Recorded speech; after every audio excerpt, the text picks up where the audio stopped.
আসসালামু আলাইকুম। যারা লাইভের সাথে আছেন সকলকে শুভেচ্ছা জানাচ্ছি। আর আজকে বেশি কথা বলতে চাই না, খুব স্বল্প সময়ের মধ্যেই লাইভটি শেষ করব, যেহেতু এর আগেও একটু লাইভে আসার চেষ্টা করেছিলাম, নানান কারণে আসতে পারিনি। কারণ প্রথমত আপনারা জানেন যে দীর্ঘ কয়েকদিন ধরেই বাংলাদেশের যে কর্তৃত্ববাদী সরকার, যে মাফিয়া সরকার রয়েছে, তারা বাংলাদেশের সাথে বিশ্ববাসীর যোগাযোগকে এক প্রকারের বিচ্ছিন্ন করার জন্য আপনার নেটওয়ার্ক ডাউন করে দিয়েছে। ফেসবুকের মতো জনপ্রিয় সোশ্যাল মিডিয়াকে আপনার এক প্রকারের নিয়ন্ত্রণে নেওয়ার চেষ্টা চালাচ্ছে, যে কারণে নেটওয়ার্ক খুব দুর্বল। এবং স্বভাবত কারণেই পরশুদিন আপনার লাইভে আসতে চেয়েও পারি নাই, আজকে অনেক সমস্যা হচ্ছিল।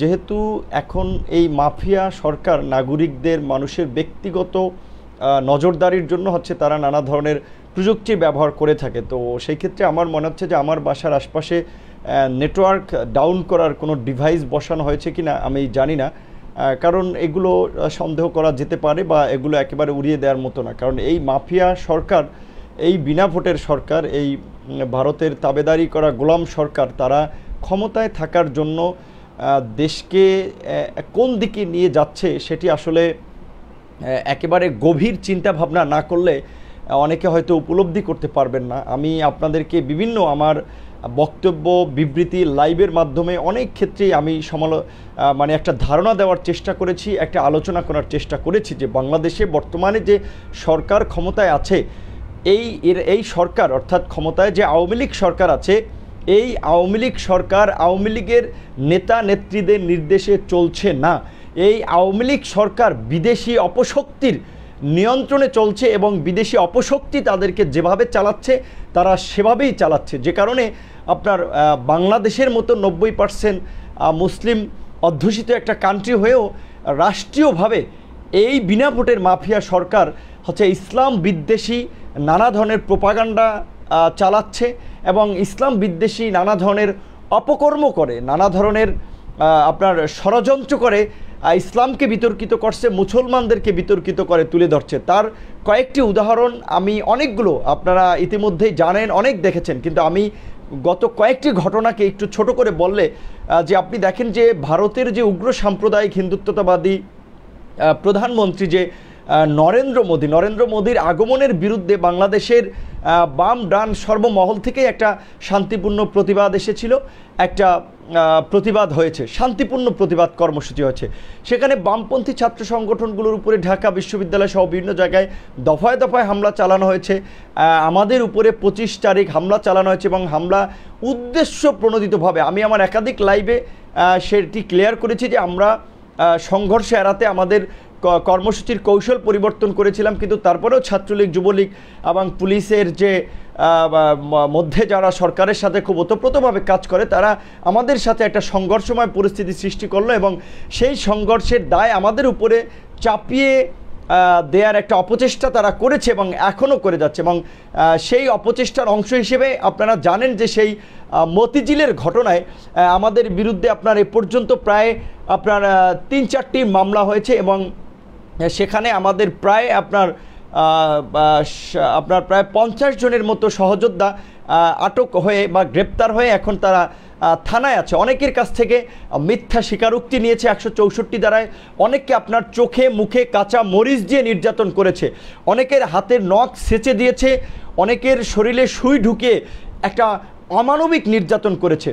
কারাগারে বিরোধী দল কিংবা ভিন্ন মতের আপনার কর্মী বা রাজনৈতিক নেতা কর্মীদের উপরে নির্যাতন নিপীড়ন হয়, সেটি অনেক দিন ধরে বিশেষ করে বিএনপির নেতাকর্মীরা বলে আসছিল বা তাদের কাছ থেকে আমরা শুনে আসছিলাম। সেটি অনেকের কাছে বিশ্বাসযোগ্য হয়েছে, অনেকের কাছে হয়নি, কাজেই সেই বিতর্কে আমরা যাব না। কিন্তু একটা ঘটনা কিন্তু সারা বাংলাদেশ তথা আন্তর্জাতিক অঙ্গনেও এই বিনা ভোটের মাফিয়া সরকারের চরিত্রটা কিন্তু উন্মোচন করেছে। যে আপনারা জানেন যে কার্টুনিস্ট কিশোরের এবং লেখক মোশতাকের যে কারাগারে মৃত্যু হয়েছে এবং তাদের দুজনকে যে টর্চার করেছে, ইলেকট্রিক শক দিয়েছে, সেই ঘটনাটি সারা বিশ্বের গণমাধ্যম থেকে বিশ্বের মানবাধিকার সংগঠনগুলো কিন্তু সেই ঘটনাটির জন্য সরকারকে জবাবদিহিতা চেয়েছে এবং আইনশৃঙ্খলা বাহিনীর উপরও নানা ধরনের তারা সমালোচনামূলক স্টেটমেন্ট দিয়েছে। কাজেই সেই ঘটনার পর থেকে কিন্তু এটা সার্বজনীনভাবে ফুটে উঠেছে যে বর্তমানের এই মাফিয়া সরকার ভিন্ন মতের কণ্ঠকে দমন করার জন্য ভারতীয় আধিপত্যবাদী শক্তির সহায়তা নিয়ে তারা বাংলাদেশের মানুষকে গুম করছে, খুন করছে, কাউকে কাউকে সম্পূর্ণ ভারত আপনার পাঠিয়ে দিচ্ছে গুম করে। তো আমি যে জিনিসটা বলতে চাই যে আপনারা জানেন যে বাংলাদেশের এই মুহূর্তে যে দীর্ঘদিনের যে একটা রাজনৈতিক সংকট চলছে, সেই সংকটে রাজনৈতিক দলগুলো বরাবরের মতোই নেতৃত্ব দিতে ব্যর্থ হচ্ছে। বাংলাদেশের অনেক প্রতিষ্ঠিত দল, প্রতিদশা দল, তারা আপনার দেশের গণতান্ত্রিক সংকট মোকাবেলায় কিংবা গণতন্ত্রকে ফিরিয়ে আনার জন্য তারা আসলে কার্যকর পদক্ষেপ নিতে পারছে না, তারা ব্যর্থ হচ্ছে। তারা একদিকে ধরেন এই সরকারকে বলছে কর্তৃত্ববাদী সরকার, মাফিয়া সরকার, বিনা ভোটের সরকার, এবং এই সরকার মানুষের উপরে জুলুম করে, নির্যাতন করে ক্ষমতায় আপনার থাকছে এবং সেই 14 সালের নির্বাচনকেও প্রত্যাখ্যান করেছে, 18 সালের নির্বাচনকেও প্রত্যাখ্যান করেছে। আবার যদি আপনারা দেখবেন যে সেই রাজনৈতিক দলগুলো, বড় রাজনৈতিক দলগুলোর কাছ থেকেও কিন্তু আবার এই মাফিয়া সরকার এক প্রকার একটা মৌন সমর্থন, একটা প্রচ্ছন্ন সমর্থন চেয়েছে। আমি উদাহরণ দিয়ে যদি মোটা দাগে বলি যে ধরেন আপনার বিএনপি নিয়ে আমি খুব একটা সমালোচনা করি না, কারণ আমি মনে করি যে যেহেতু এই দলটি দীর্ঘদিন দমন পীড়নের মুখে আছে, আর্থিকভাবে ক্ষতিগ্রস্ত হয়েছে এই দলের নেতাকর্মীরা, কিন্তু সেই দলের নেতৃত্বে যে একটা জোট তৈরি হয়েছিল জাতীয় নির্বাচনের আগে 18 সালে যে জাতীয় ঐক্যফ্রন্ট, সেই ঐক্যফ্রন্ট নির্বাচনের পর বলেছে যে এটি একটি বিনা ভোটে নির্বাচন হয়েছে, জনগণকে ভোট দিতে দেওয়া হয়নি, কিন্তু সেই নির্বাচনে আবার বিএনপি কেন সংসদে গেল, এটি আমি এখনও আসলে মানে বুঝে উঠতে পারি না। এবং আমি এটি পাবলিকলি কখনোই বলতে চাইনি, কিন্তু সেখানে অবশ্যই বিএনপির কী কৌশল রয়েছে আমি জানি না। তবে সেই কৌশলটি স্বাভাবিকভাবেই বিএনপি তথা এদেশের রাজনৈতিক বিরোধী অঙ্গনের যে গণতান্ত্রিক সংগ্রামকে আমি বলবো যে অনেক ক্ষেত্রেই একটু ডাউন করে দিয়েছে, স্টেমিত করে দিয়েছিল। কারণ তারা এই সংসদকে অবৈধ বলার পরেও যখন তাদের সদস্যরা এই সংসদে গিয়েছিল, তখন এই সংসদটা কিন্তু এক প্রকারের বৈধতা পেয়েছে এবং তারা সারা বিশ্বে সেটি বলে বেড়াচ্ছে যে এই সংসদে বিএনপি, জাতীয় পার্টি, সমস্ত বিভিন্ন রাজনৈতিক দলের পার্টিসিপেশন রয়েছে, যে কারণে সেই সংসদটি আসলে অনেক ক্ষেত্রে আমি বলবো যে বৈধতা একটা সুযোগ তৈরি হয়েছে। যে যদিও এখন পর্যন্ত বিএনপি সহ সমস্ত রাজনৈতিক দলগুলো বারবার বলছে যে সরকারকে অতি দ্রুত একটা অবাধ, সুষ্ঠু, নিরপেক্ষ নির্বাচন দিতে হবে, কিন্তু সরকার তো কর্ণপাত করছে না। এবং এই সরকার কর্ণপাত না করে কিন্তু আপনার এই 2 বছর, 2.5 বছর অতিক্রম করতে যাচ্ছে। কাজেই সেই ক্ষেত্রে এই যে আপনার যে বিভিন্ন বিরোধী ভিন্ন মতের সংগঠনগুলোর যে প্রতিবাদ কর্মসূচি, সেগুলো কিন্তু সরকারের উপরে খুব একটা প্রেশার ক্রিয়েট করতে পারছে না। তো তার মধ্যে দিয়ে বাংলাদেশের এই সময় বিশেষ করে যে বাংলাদেশের আপনার ইতিহাস ঐতিহ্য যদি পর্যালোচনা করেন, দেখবেন যে সবসময় ছাত্র আন্দোলন তথা ছাত্র যুবকরাই হচ্ছে এই জাতির সংকট থেকে উদ্ধার হওয়ার ক্ষেত্রে ছাত্র যুবকরাই একটা অগ্রণী ভূমিকা পালন করেছে, একটা আপনার বলা চলে ত্রাতার ভূমিকায় অবতীর্ণ হয়েছে। তো সে পাশাপাশি সাংবাদিক, সাহিত্যিক, লেখক, শিল্পগোষ্ঠী, বিভিন্ন সম্প্রদায়ের মানুষজন ছিল। তো আজকের এই সময়ে স্বাভাবিকভাবে ওই বিভিন্ন সম্প্রদায় আজকে নানান ধরনের দমন পীড়ন, নির্যাতনের মধ্যে দিয়ে যাচ্ছে, কিন্তু তারপরেও বিশেষ করে তরুণ সমাজের প্রতিনিধিত্ব অংশটা আমি মনে করি যে বাংলাদেশের ছাত্র অধিকার পরিষদ, যুব অধিকার পরিষদ এবং আমাদের নেতৃত্বে সেটি একটি রাইজিং ফোর্স হিসেবে, মাঠের শক্তি হিসেবে কাজ করে যাচ্ছে। যে কারণে এই বিনা ভোটের মাফিয়া সরকারের এখন টার্গেটে পরিণত হয়েছে আমরা। আপনারা দেখেছেন যে গত কয়েকটি ঘটনায় মামলা হয়েছে, সেখানে আমার নামে মামলা হয়নি, আমার অন্যান্য সহযোদ্ধাদের নামে মামলা হয়েছে। কারণ হচ্ছে আমরাও যেহেতু প্রশাসনের মধ্যেও বেশ কিছু লোকজন তো রয়েছে যারা আমাদেরকেও বিভিন্ন তথ্য দেয়, তো তাদের কাছে যেই তথ্যটি পেয়েছি যে বর্তমানে এই সরকার যাদের দ্বারা আপনার ক্ষমতায় আছে, যাদের গোলামি করে ক্ষমতায় আছে, তাদের নির্দেশনা হচ্ছে যে বর্তমানে ভিপি নূরকে ঠেকাও, ভিপি নূরকে গুম করতে হবে এবং বাংলাদেশে আপনার ইসলামপন্থী শক্তিটাকে বিনাশ করতে হবে। সে কারণে হেফাজত সহ অন্যান্য ইসলামী সংগঠনগুলোর বিরুদ্ধে দমন পীড়নমূলক ব্যবস্থা নিতে হবে এবং ভিপি নূরকে গুম করতে হবে। এটি খুব ভিতর থেকে একটা পাওয়া তথ্য। তো সে কারণে আমি বলছি যে আমি আসলে জানি না কয়দিন এই আপনাদের সামনে কথা বলতে পারবো এবং কতদিন রাজপথের প্রতিবাদে সোচ্চার হতে পারবো, কিন্তু একটা কথা আমি আপনাদেরকে জানিয়ে রাখতে চাই যে দেখেন, মানুষ মাত্রই মরণশীল। পৃথিবীতে কেউ আজীবন বেঁচে থাকতে পারবে না। আজকে যেই বর্তমান যে প্রধানমন্ত্রী শেখ হাসিনা ক্ষমতায় থাকার জন্য, তার প্রধানমন্ত্রীর রাজকীয় সিংহাসনকে অটুট রাখার জন্য প্রতিনিয়ত যে শত শত মানুষের উপরে নির্যাতন নিপীড়ন চালাচ্ছে, গুম খুন করছে, মানুষকে হত্যা করছে, শেখ হাসিনাও কিন্তু আজীবন ক্ষমতায় থাকতে পারবে না। কিংবা শেখ হাসিনার যে আশপাশের সাঙ্গপাঙ্গরা যারা রয়েছে, ধরেন এমপি মন্ত্রী সহ এই সরকারের বিভিন্ন উপদেষ্টারা, তারা এখন অনেকে সরকার ক্ষমতায় আছে, টাকা কামাচ্ছে, বাইরের দেশে সম্পদ করছে, গাড়ি বাড়ি করছে, কিন্তু আপনি দেখেন যে এরা কি আজীবন বেঁচে থাকতে পারবে? কখনো কেউ পৃথিবীতে আজীবন বেঁচে থাকতে পারেনি, পারবেও না। এই সরকারেরই তো দেখেন কাছের ঘনিষ্ঠ লোকজন চলে গেছে। সেই 14 সালের বিনা ভোটের নির্বাচনের নায়ক ছিলেন এসটি ইমাম সাহেব। এখন ইমাম সাহেব কোথায়? কবরে গিয়ে হিসাব দিচ্ছেন।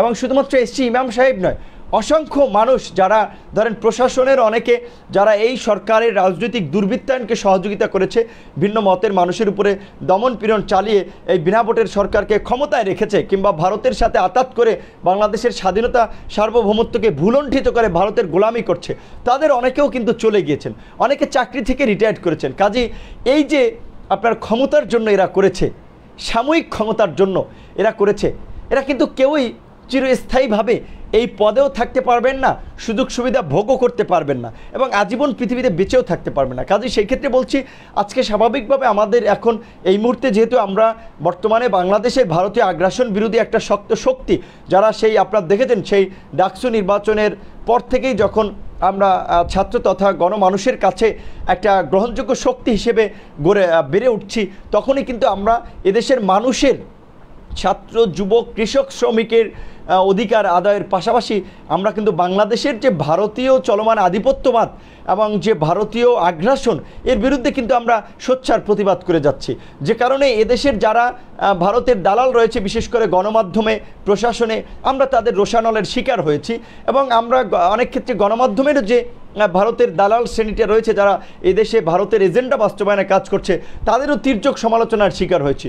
কখনো আমাদেরকে উগ্র সাম্প্রদায়িক হিসেবে আমাদেরকেও চিহ্নিত করার চেষ্টা করেছে, কখনো আপনার আমাদেরকে কি বলবেন যে নানান ধরনের প্রোপাগান্ডা আমাদের নামে চালিয়েছে, যেগুলো হচ্ছে এই সরকারের একটা কমন এজেন্ডা এবং একটা কমন বিষয়, যে সেগুলো করে সরকার কখনোই সমর্থন বা সফল হয়নি। যেমন যে এই মুহূর্তে প্রায় আমি দেখতে পাচ্ছি যে 12,000 আমার দর্শকরা দেখছেন, তো তাদের প্রতি অনুরোধ থাকবে, আজকের এই লাইভটি একটা গুরুত্বপূর্ণ লাইভ, এই কথাগুলো মানুষের জানা দরকার। আমরা বিভিন্ন সময় কথাবার্তা বলি, সব কথা মানুষের কাছে পৌঁছায় না, এবং যেহেতু বাংলাদেশে এই মুহূর্তে গণমাধ্যমগুলো আপনার ওইভাবে তারা সোচ্চার ভূমিকা পালন করতে পারছে না, গুরুত্বপূর্ণ তথ্যগুলো পালন করতে পারছে না, সেই ক্ষেত্রে আমাদের এই তথ্যগুলো অন্তত মানুষের কাছে পৌঁছানো দরকার। সেক্ষেত্রে অবশ্যই বিভিন্ন গ্রুপে যা বিভিন্ন টাইমলাইনে শেয়ার করার মাধ্যমে লাইভটি পৌঁছে দিবেন। তো যেটি আমরা বলছিলাম যে আপনারা দেখেন যে এই যে স্বাধীনতার সুবর্ণ জয়ন্তীতে নরেন্দ্র মোদীর আগমনকে কেন্দ্র করে বিভিন্ন সংগঠন প্রতিবাদ করলো, সেই ক্ষেত্রে দেখেন কাদের বিরুদ্ধে মামলা হয়েছে, কাদের কয়জনকে গ্রেপ্তার করা হয়েছে, কাদেরকে হামলার শিকার হতে হয়েছে।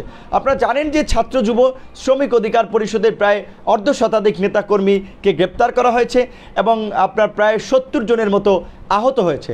এবং আজকেও আমাদের যে সহযোদ্ধারা যারা কারাগারের আপনার কেরানীগঞ্জ কারাগারে ছিলেন, তাদেরকে আপনার কাশিমপুর কারাগারে আপনার শিফট করেছিল। সেখানে আমাদের বেশ কয়েকজন সহযোদ্ধা গিয়েছিল তাদের সাথে দেখা করতে। সেখানে প্রথমে একজনকে আটক করেছে, সেই একজনকে যখন ছাড়ানোর জন্য আপনার 2 জন গেল, তাদেরকে আটক করেছে। আবার সেই 2 জনকে ছাড়াতে যখন আরও 3 জন গেল, তখন সেই 3 জনকে আটক করেছে। মোট 6 জনকে সেই কাশিমপুর কারাগারের কারা ফটক থেকে তাদেরকে আটক করা হয়েছে, যেটি সম্পূর্ণ একটি বেআইনি কাজ এবং মানবাধিকার লঙ্ঘন, আইনের শাসনের পরিপন্থী। তো আমরা বিভিন্ন প্রশাসনের মহলে চেষ্টা করেছি যে এই নিরীহ ছাত্র যুবক তরুণ বন্ধুদেরকে যেন হয়রানি না করা হয়। তো আমি যেটা সেখানে বাসন থানার ওসির সাথে কথা বলেছিলাম, তিনি বলেছিলেন তাদেরকে ঢাকায় পাঠানো হচ্ছে। এখন ঢাকায় পাঠানো হচ্ছে, এখন ঢাকার প্রশাসন হয়তো তাদেরকে চাইলে ছেড়ে দিতে পারবে, কিন্তু আবার চাইলে তাদেরকে মিথ্যা মামলায় জড়াতে পারবে। এখন যেহেতু আমরা আশঙ্কা করছি যে বর্তমানের এই সরকার এবং এই সরকারের যে বিশেষ করে দলীয় প্রশাসন যারা রয়েছে, ভারতের মদতপুষ্ট প্রশাসন, তারা যেহেতু এখন ভারতের এজেন্ডা বাস্তবায়নে আমাদের বিরুদ্ধে একটা অবস্থান নিয়েছে, আমাদের বিরুদ্ধে স্টিম রোলার চালাচ্ছে, সেক্ষেত্রে আমাদের আশঙ্কা এই 5 জনের বিরুদ্ধে হয়তো এই 5 জনকে হয়তো কোনো মামলায় জড়াতে পারে। এবং আমাদের যেসব সহযোদ্ধারা এখনও আপনার বিশেষ করে মানে বাইরে আছেন, তাদেরকেও ধরার জন্য নানান ধরনের অপচেষ্টা চলছে, মিথ্যা মামলায় জড়ানোর চেষ্টা করছে। এবং যাদেরকে এ পর্যন্ত ধরা হয়েছে, আপনারা জানেন যে আমাদের যে সিলেট থেকে যে সহযোদ্ধা নাজমুস সাকিব, রাজশাহী বিশ্ববিদ্যালয়ের যে সাধারণ সম্পাদক মাজহারুল ইসলাম, এবং আমাদের যে স্মৃতিসৌধে ফুল দিতে যাওয়ার পথে গ্রেপ্তার হয়েছিল, র্যাব তুলে নিয়ে গিয়েছিল আমাদের সহযোদ্ধা শাকিল এবং মিনাল আমিন এবং যুব অধিকার পরিষদের সহযোদ্ধা ইব্রাহিম খোকন, তাদের অনেককে, এবং মতিঝিলের আগে যাদেরকে গ্রেপ্তার করা হয়েছে তাদেরকে বেধম পেটানো হয়েছে, নির্যাতন নিপীড়ন করা হয়েছে। আমি যেটা এর আগেও বলেছি, তাদের চোখে মুখে মরিচ দিয়ে নির্যাতন করা হয়েছে, তাদের শরীরে পিন ঢুকিয়ে নির্যাতন করা হয়েছে, চরমভাবে তাদেরকে নির্যাতন করা হয়েছে। তো সেই ক্ষেত্রে আমি আন্তর্জাতিক মানবাধিকার সংগঠনগুলোর সাথে যারা কাজ করেন তাদেরকে বলবো এগুলো তুলে ধরার জন্য, যে বর্তমানে এই মাফিয়া সরকার এবং সরকারের যারা মাফিয়া বাহিনী রয়েছে, আমরা স্পষ্ট ভাষায় বলছি যে প্রশাসনের বড় একটা অংশ তারা হচ্ছে জনগণের জন্য কাজ করতে চায়, এই বিনা ভোটের মাফিয়া সরকারের হুকুম তামিল করতে চায় না, কিন্তু তাদেরকে হুমকি দেওয়া হচ্ছে যে সরকারের হুকুম তামিল না করা হলে তাদেরকে চাকরিচ্যুত করা হবে, তাদের বিরুদ্ধে নানান ধরনের ব্যবস্থা নেওয়া হবে। যেমন আপনারা দেখেছেন দেশপ্রেমিক আপনার একজন সরকারি কর্মকর্তা নিরাপদ খাদ্য কর্তৃপক্ষের যে দায়িত্বে ছিলেন, যিনি মাহবুব কবির মিলন, এবং র্যাবের যে নির্বাহী ম্যাজিস্ট্রেট ছিলেন সারোয়ার আলম, তাদেরকে প্রমোশন দেওয়া হয় নাই। এরকম অসংখ্য সৎ অফিসার রয়েছে যারা বিশেষ করে এই সরকারের মানে আপনার আদেশে যারা হচ্ছে কাজ করে না, কিংবা যারা সরকারের হয়ে দালালি করে না, তাদেরকে অনেক ক্ষেত্রেই প্রমোশন দেওয়া হয় না। তো সেই ক্ষেত্রে প্রশাসনের মধ্যে আজকে একটা চরম ক্ষোভ বিরাজ করছে যে আজকে যারা দেশের জন্য কাজ করতে চায়, মানুষের জন্য কাজ করতে চায়, তাদেরকে একটা দমিয়ে রাখার অপচেষ্টা করছে এই মাফিয়া সরকার এবং এই মাফিয়া সরকারের সাথে জড়িত মাফিয়ারা এবং এদেশের ভারতীয় দালালরা। কারণ যেটা আমি আমার পূর্বের একটু কথা টাচ দিয়েছিলাম যে আজকের বর্তমান এই মাফিয়া সরকারকে ভারতীয় যে তাদের প্রভুরা রয়েছে, তারা তাদেরকে অ্যাসাইনমেন্ট দিয়েছে যে বাংলাদেশে ইসলামপন্থী সংগঠনগুলোকে ধ্বংস করতে হবে, তাদের টুটি চেপে ধরতে হবে, আলেম ওলামাদেরকে সাইজ করতে হবে, ভিপি নূরকে গুম করতে হবে। এখন স্বাভাবিকভাবে এই ক্ষেত্রে আমি যেটা শুনেছি, সরকারের পক্ষের অনেকে হয়তো সায় দিয়েছেন যে হ্যাঁ, ভিপি নূরকে এই মুহূর্তে যদি গুম করা হয় তাহলে বাকিদের মনে অনেক ক্ষেত্রে আতঙ্ক তৈরি করা যাবে, অনেক প্রতিবাদীকে দমন করা যাবে। আবার অনেকে হয়তো চিন্তা ভাবনা করছেন ভিপি নূর যেহেতু একটি আন্তর্জাতিকভাবে তার একটা পরিচয় আছে, বিশ্বের বিভিন্ন দেশের সাথে, বিভিন্ন আন্তর্জাতিক মানবাধিকার সংগঠন সহ বিভিন্ন সংগঠনগুলোর সাথে তার একটা যোগাযোগ রয়েছে, সেই ক্ষেত্রে তাকে গুম করা হলে যে পরিস্থিতি তৈরি হবে সেটা হিতে বিপরীত হতে পারে, সেটা মাফিয়া সরকারের পতনের কারণও হতে পারে। সেই ক্ষেত্রে তারা একটা সিদ্ধান্তহীনতা রয়েছে কি করবে। তো স্বাভাবিকভাবে এই সরকারের যেহেতু খুঁটিটা হচ্ছে ভারত, তাদের খুঁটাটা হচ্ছে ভারত, কাজেই সেই ক্ষেত্রে ভারত তাদের সর্বশেষ যেই সিদ্ধান্ত দেয় সেই সিদ্ধান্তে তাদেরকে যেতেই হবে।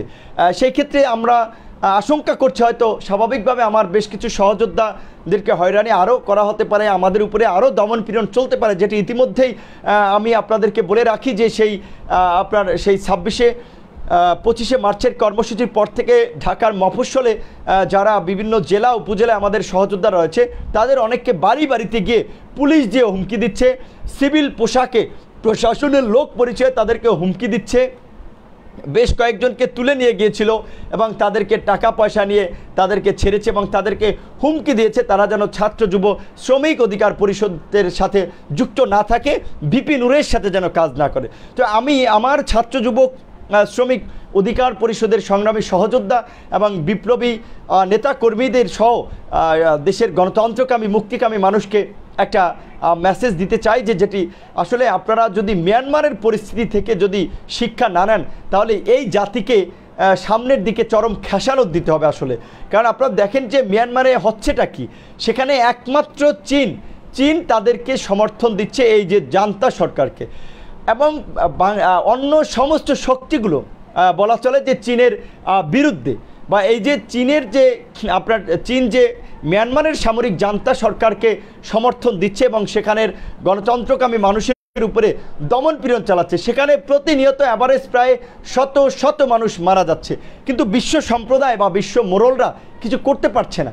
কারণ চীন যেহেতু জাতিসংঘের নিরাপত্তা পরিষদের সদস্য, সেক্ষেত্রে বিভিন্ন সিদ্ধান্তের ক্ষেত্রে চীন ভেটো দিয়ে থামিয়ে দেয়। তো বাংলাদেশের যে আগামীর পরিস্থিতিটা, যেহেতু এই সরকার নানা কারণে ভারতের কাছে আসলে বলা চলে যে আপনার ধরাশায়ী হয়ে গেছে, এখন ভারতের কনসার্ন ছাড়া তারা কোনো কাজ করতে পারছে না। ভারত যদি রশি ধরে টান দেয় তাদের ক্ষমতার গদি খান খান হয়ে যাবে। এবং তারা এই সরকারকে দিয়ে ভারত যে কাজগুলো করিয়েছে, আপনার ধরেন সেই বিডিআর বিদ্রোহের নামে এদেশের 57 জন মেধাবী অফিসারকে হত্যা করা, তারপরে আসেন আপনার 2013 সালের 5ই মে আলেম ওলামাদেরকে হত্যা করা, এরকম নানান ধরনের জঘন্য কাজ এই সরকারকে দিয়ে করেছে। এবং ভিন্ন মত এবং বিরোধী দলের অসংখ্য নেতাকর্মীকে যে গুম করানো, তাদেরকে যে খুন করা, এগুলোর ভারত করিয়েছে, কিন্তু এগুলোর ডকুমেন্টস কিন্তু ভারতের কাছে আছে। কাজে এই সরকার যখন ভারতের সাথে নেগোসিয়েশনে একমত হবে না, তখন কিন্তু এগুলো দিয়ে এই সরকারকে তারা হটাতে পারবে বা এই সরকারকে বিপদে ফেলবে। এখন সে কারণে এই মাফিয়া সরকারের যারা আপনার এই ভারতের সাথে একটা লিয়াজু মেনটেন করেছেন, তারা কিন্তু এখন নিজেদের অস্তিত্ব বাঁচাতে বাংলাদেশের জনগণের বিরুদ্ধে গিয়ে কাজ করছে। কারণ এটা তো অস্বীকার করা হয় নাই ভাই, বাংলাদেশ একটা মুসলিম অধ্যুষিত দেশ, 90% মানুষ এদেশের মুসলমান। কাজেই সেই দেশে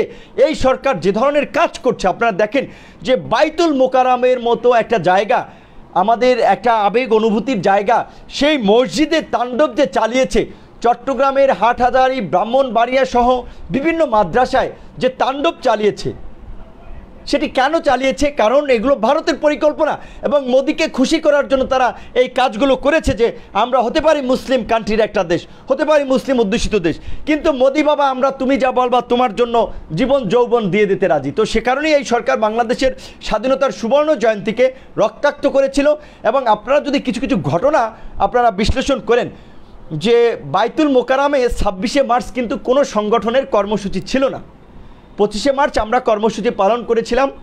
সেই কর্মসূচি থেকে আমাদের বেশ কজন সহযোদ্ধাদেরকে গ্রেপ্তারের প্রতিবাদে আমরা একটা বিক্ষোভ কর্মসূচি দিয়েছিলাম এবং আমরা আবার সেটা উজ্জ্ব করেছিলাম। কারণ আমরা মনে করছিলাম যে স্বাধীনতার সুবর্ণ জয়ন্তী তো আওয়ামী পান্ডাদের কোনো আপনার একক কোনো কর্মসূচি বা একক কোনো পাওয়া না, এটি বাংলাদেশের আপামর জনগণ, মুক্তিযুদ্ধের স্বাধীনতার সপক্ষের শক্তি, এদেশের গণতন্ত্রকামী মানুষের জন্য একটা গুরুত্বপূর্ণ দিন। কাজেই আওয়ামী লীগের স্বৈরাচার বা আওয়ামী গুন্ডাদের কারণে আমরা সেই স্বাধীনতার সুবর্ণ জয়ন্তীকে আমাদের জায়গা থেকে ম্লান হতে দিতে পারি না, যেখানে আমরা সেই কর্মসূচিটি প্রত্যাহার করে নিয়েছিলাম।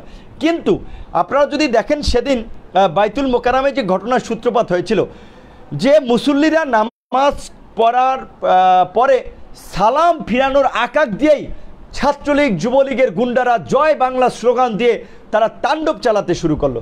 সেখানে আপনারা আরেকটা জিনিস লক্ষ্য করবেন, যে সোশ্যাল মিডিয়া সব বিভিন্ন জায়গায় যে অনেকগুলো যে সমস্ত ছবি এসেছে, সেখানে দেখবেন যে বাইতুল মোকাররমে শুধুমাত্র সে আলেম ওলামারাই ছিল না, সাধারণ মানুষও, যেহেতু অনেকে নামাজ কালাম পড়তে যায়, অনেকের দেখবেন লুঙ্গি জিন্স প্যান্ট পরা ছিল, সেই তাদের উপরেও নির্বিচারে সেদিন ছাত্রলীগ যুবলীগ প্রথমে হামলা চালিয়েছিল।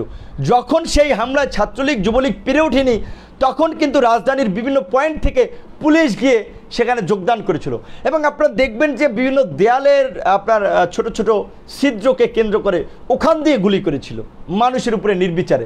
তো এটি কিন্তু সরকারের একটা ওই ধরনের শক্ত প্রস্তুতি না থাকলে কিন্তু সরকার এটা করতে পারতো না। এবং আরেকটা ঘটনা আমি বলবো, যে ব্রাহ্মণবাড়িয়ার ঘটনাটা আপনারা দেখেন, যে হেফাজতে ইসলামের কিন্তু একটা শক্ত অবস্থান কিন্তু চট্টগ্রামের হাটহাজারীতে। তো সেদিন সে কারণে হচ্ছে আপনার প্রথমে পুলিশ, এবং আমরা যেটা শুনতে পেরেছি যে চট্টগ্রাম ওই অঞ্চলে যে কিছু আপনার যারা একটা কিছু বিচ্ছিন্নতাবাদীও সংগঠন রয়েছে, যারা দেশের বিরুদ্ধে গিয়ে কাজ করছে, বা ওই অঞ্চলকে যারা তথাকথিত স্বাধীনতার নামে যারা স্বাধীন করতে চায়, এবং ভারতের যে একটা সহযোগিতাপূর্ণ বা ভারতীয় ব্যাকআপ একটা গোষ্ঠী, তারা পুলিশের সাথে ঢুকে চট্টগ্রামের হাটহাজারীর মাদ্রাসায় সেদিন তাণ্ডব চালিয়েছিল, ছাত্রদের উপরে গুলি চালিয়েছিল। ছাত্রদেরকে আহত করেছিল, নিহত করেছিল, এবং শুধুমাত্র ছাত্রদের উপরে আপনার গুলি চালিয়ে কিংবা হামলা মামলা চালিয়ে ক্ষান্ত হয়নি, তারপরে তারা চট্টগ্রামের একটা মন্দিরেও হামলা চালিয়েছিল, অর্থাৎ যাতে এই যে হেফাজত কিংবা হুজুরদের উপরে সেই মন্দির ভাঙচুরের ঘটনাও দায় চাপিয়ে দেওয়া যায়। তারপরে ব্রাহ্মণবাড়িয়াতেও তারা একইভাবে তারা এই তাণ্ডব চালিয়েছে। এই বর্তমান ক্ষমতাসীন দলের যে আওয়ামী লীগ, ছাত্রলীগ, যুবলীগের গুন্ডা বাহিনীর দিয়ে, যার নেতৃত্ব দিয়েছিল সেখানকার সংসদ সদস্য এবং স্থানীয় আওয়ামী লীগের নেতারা। আপনারা দেখেছেন সেখানে রহম ওবায়দুল কি মুক্তাদির চৌধুরীর নামটি এসেছে, আওয়ামী লীগের সাধারণ সম্পাদক আল মামুনের নামটি এসেছে, যেখানে আপনার মানব জমিন একটা সুন্দর প্রতিবেদন করেছিল যে সেখানে আপনার আওয়ামী লীগ সাধারণত বিক্ষোভ মিছিল করে মহাসড়কে, সেদিন উদ্দেশ্য প্রণোদিতভাবে সেদিন তাদের বিক্ষোভ মিছিল নিয়ে মাদ্রাসার দিকে গিয়েছিল, মাদ্রাসার ছাত্রীদেরকে উস্কিয়ে দিয়েছিল। তখন গ্রামবাসী তাদেরকে ধাওয়া করে, তখন এই আওয়ামী গুন্ডারা, ছাত্রলীগ, যুবলীগের দস্যুরা, দুর্বৃত্তরা, তখন তারা আপনার তাদের পূর্ব পরিকল্পনা অনুযায়ী তখন তারাও হচ্ছে বিভিন্ন জায়গায় তাণ্ডব চালায়। এবং পরের দিন আপনার যে হেফাজতে ইসলাম আপনার একটা আপনার হরতাল ডেকেছিল, সেখানে আমরা সেদিন কিন্তু 27শে মার্চ আমি আমার সংগঠন ছাত্র যুব অধিকার পরিষদ এবং আপনার জাফরুল্লাহ চৌধুরী, বাংলাদেশের যে আজন্ম যোদ্ধা, ইতিমধ্যেই একজন বীর মুক্তিযোদ্ধা, লড়াকু, এই সময়ের একজন সাহসী গণতন্ত্রের প্রতীক হিসেবে যিনি লড়ে যাচ্ছেন, শ্রদ্ধেয় জাফরুল্লাহ চৌধুরী, জুনায়েদ সাকি, এবং আমাদের বিপ্লবী ওয়ার্কার্স পার্টির সাইফুল ভাই, জাহাঙ্গীরনগর বিশ্ববিদ্যালয়ের শিক্ষিকা অধ্যাপক দিলারা চৌধুরী সহ বিভিন্ন বাম ডান বিভিন্ন সংগঠনের মানুষ ভাসানী অনুসারী পরিষদের আহ্বানে সেদিন প্রেস ক্লাবে আমরা জড়ো হয়েছিলাম। আমরা এই স্বাধীনতার সুবর্ণ জয়ন্তীতে এই যে আওয়ামী সরকার যে ভারতের তাবেদারি করার জন্য, মোদিকে খুশি করার জন্য যে স্বাধীনতার সুবর্ণ জয়ন্তীতে বাংলাদেশকে রক্তাক্ত করলো, মোদিকে 60টি লাশ উপহার দিল, তার আমরা নিন্দা এবং প্রতিবাদ জানিয়েছিলাম। এবং জনগণের গণতান্ত্রিক কর্মসূচিতে সেই আপনার যেটা আপনার বলে যে সেই 25শে মার্চ কিংবা 26শে মার্চের আগে থেকেই যে ধারাবাহিকভাবে ছাত্রলীগ, যুবলীগের গুন্ডারা যে হামলা চালিয়ে আসছিল, সেই হামলার আমরা নিন্দা জানিয়েছিলাম এবং এই গণতান্ত্রিক কর্মসূচিতে সরকারকে বাধা না দেওয়ার আহ্বান জানিয়েছিলাম। কারণ দেখেন যে মোদি আপনার বাংলাদেশে এসেছে বা সরকার নিয়ে এসেছে, সেখানে স্বাভাবিকভাবে সরকার তার রাষ্ট্রীয় প্রোটোকল তাকে দিবে, ভালো কথা, কিন্তু আমরা যারা অন্যান্য সংগঠন রয়েছি আমরাও আমাদের জায়গা থেকে কিন্তু প্রতিবাদ করতে পারি। প্রতিবাদ করা একটা মানুষের সাংবিধানিক অধিকার, একটা রাষ্ট্রের নাগরিকের নৈতিক অধিকার। কাজে আমরা আমাদের প্রতিবাদটা করেছি। সেখানে কেন এই মাফিয়া সরকার ছাত্রলীগ, যুবলীগের গুন্ডাদেরকে রাস্তায় নামিয়ে দিল এবং শাহবাগে কোটি কোটি টাকা খরচ করেছে? প্রতিনিয়ত একজন নেতাকর্মীকে আমরা শুনেছি যারা শাহবাগে প্রতিদিন হাজির হয়েছে, তাদেরকে আপনার 500 টাকা করে হাজিরা দিয়েছে, তাদেরকে বিরিয়ানি দিয়েছে। এগুলো কেন দিয়েছিল? সেই যে আপনার গণজাগরণ যে একটি মঞ্চ তৈরি হয়েছিল, যেটি যুদ্ধাপরাধীদের বিচারের দাবিতে শুরুর দিকে সেই একটা অরাজনৈতিক বিভিন্ন অ্যাক্টিভিস্টদের আপনার প্রচেষ্টার ফলে একটা মুভমেন্ট গড়ে উঠলেও পরবর্তীতে সেটি আপনার আওয়ামী লীগেরই একটা রাজনৈতিক এজেন্ডা বাস্তবায়নের জন্য কাজ করেছিল এবং ভারতের গোয়েন্দা সংস্থা র এটাকে ম্যানিপুলেট করেছে, যে কারণে আপনার তখনকার সেই আন্দোলন থেকে অনেকে সরে গিয়েছিল। এখন আমি বলছি যে বাস্তব কথা, আমাকে অনেকেই বলেছেন ভাই শেখ হাসিনাকে গালি দাও, শেখ হাসিনার বিরুদ্ধে কথা বলো, আওয়ামী লীগের বিরুদ্ধে কথা বলো, ভারতের রয়ের বিরুদ্ধে কথা বলো না, ভারতের গোয়েন্দা সংস্থার বিরুদ্ধে কথা বলো না। কারণ এরা শেখ মুজিবুর রহমানের মতো একজন নেতাকে তারা নাই করে দিয়েছে, জিয়াউর রহমানের মতো একজন নেতাকে তারা নাই করে দিয়েছে। এবং আপনার বিশেষ করে সাম্প্রতিক সময় আপনারা দেখেছেন যে আপনার যে একজন ফটো সাংবাদিক আপনার শফিকুল ইসলাম কাজলের যে পরিণতি, যে বাংলাদেশের একজন সংসদ সদস্য, প্রধানমন্ত্রীর এফপিএস ছিলেন সাইফুজ্জামান শেখর, তার বিরুদ্ধে প্রতিবাদ করায়, তার বিরুদ্ধে লেখালেখি করায় তার কি পরিণতি হয়েছিল? ডিজিটাল নিরাপত্তা আইনে মামলা এবং তারপরে হচ্ছে তাকে একেবারে এখান থেকে যে সেই গুম বাহিনী তুলে নিয়ে একেবারে ভারত তাকে পাঠিয়ে দিল। তারপরে তার আগে আপনার বিএনপি নেতা ইলিয়াস আলীর কথা আপনারা জানেন, যেটি সুস্পষ্টভাবে আমরা যে বিভিন্ন গণমাধ্যম বিভিন্ন মারফতে জানতে পেরেছি যে আসলে ইলিয়াস আলী যেহেতু আপনার সিলেট অঞ্চলে আপনার টিপাই বিমুখ বাত নিয়ে আন্দোলন করেছিলেন, সংগ্রাম করেছিলেন এবং একজন দক্ষ সংগঠক ছিলেন, একজন আপসী নেতা ছিলেন, তাকেও হচ্ছে ভারতীয় র হচ্ছে আপনার তাকে হচ্ছে মেরে ফেলেছে। কারণ হচ্ছে তাই সে যদি জীবিত থাকতো এতদিনে দেশে ফিরে আসতো। তারপরে আসেন বিএনপির একজন বড় নেতা আপনার সালাউদ্দিন আহমেদ, যাকে হচ্ছে বিএনপির সেই দুঃসময়ের আন্দোলনের সময় যিনি প্রেস বিজ্ঞপ্তি পড়তেন, বিএনপির কর্মসূচি সম্পর্কে জনগণকে আপডেট দিতেন, তাকে দেখেন তার উত্তরার বাসা থেকে তুলে নিয়ে যাওয়া হয়েছিল। উত্তরার বাসা থেকে তুলে নিয়ে গিয়ে তারপরে কি করেছে, আপনার তাকে একেবারে ভারত নিয়ে গিয়েছে এবং ভারত নিয়ে গিয়ে দীর্ঘদিন গুম রেখেছে। তারপরে হয়তো চিন্তা করেছে যে অনেক মানুষ তো মেরেছে, আর কত মানুষকে মারবে, বা কিংবা হয়তো আল্লাহ তাআলার রহমত সেই সালাউদ্দিন সাহেব তাকে আর মারতে পারেনি, তাকে ইন্ডিয়াতে গ্রেপ্তার দেখানো হয়েছে এবং দীর্ঘদিন তিনি ইন্ডিয়ার আদালতে তিনি কিন্তু আপনার অবৈধ অনুপ্রবেশের দায়ে আপনার সাজা ভোগ করেছেন, ওখানে আটক ছিলেন। অথচ বিএনপির মতো একটা বড় পলিটিক্যাল পার্টি, যারা আপনার বাংলাদেশের এই মুহূর্তেও কিন্তু একটা বড় অপোজিশন, তো ভারত যদি স্বাভাবিকভাবে বাংলাদেশের সাথে সম্পর্ক রাখতে চায়, স্বাভাবিকভাবেই কিন্তু তারা বাংলাদেশের বিশেষ করে পাওয়ার পার্টির পাশাপাশি সম্ভাব্য আপনার পলিটিক্যাল পার্টি যারা ক্ষমতায় আসতে পারে তাদের সাথেও কিন্তু একটা যোগাযোগ রাখবে। সেই ক্ষেত্রে একটা ন্যূনতম কার্টেসির জায়গা থেকে কিন্তু আপনার বিএনপির নেতা সালাউদ্দিন আহমেদকে কিন্তু মুক্তি দেওয়া উচিত ছিল, কিংবা সসম্মানে দেশে ফিরিয়ে দেওয়া আর কিন্তু উচিত ছিল। কারণ সেটি করবে না, কারণ ভারত জানে যে বর্তমানে তারা বাংলাদেশের প্রশাসনে যেভাবে তাদের লোককে সেট আপ দিয়েছে, গণমাধ্যমে তাদের লোককে যেভাবে সেট আপ করেছে, এদেশের আওয়ামী বুদ্ধিজীবীদের একটা অংশকে যেভাবে তারা কিনে নিয়েছে এবং আওয়ামী লীগের বিভিন্ন অঙ্গ সংগঠনের মধ্যে তাদের মানে দালালদেরকে বা তাদের অনুগত লোকদেরকে যেভাবে ঢুকিয়েছে, সেক্ষেত্রে আওয়ামী লীগ চাইলেও ভারতের বিরুদ্ধে যেতে পারবেন না।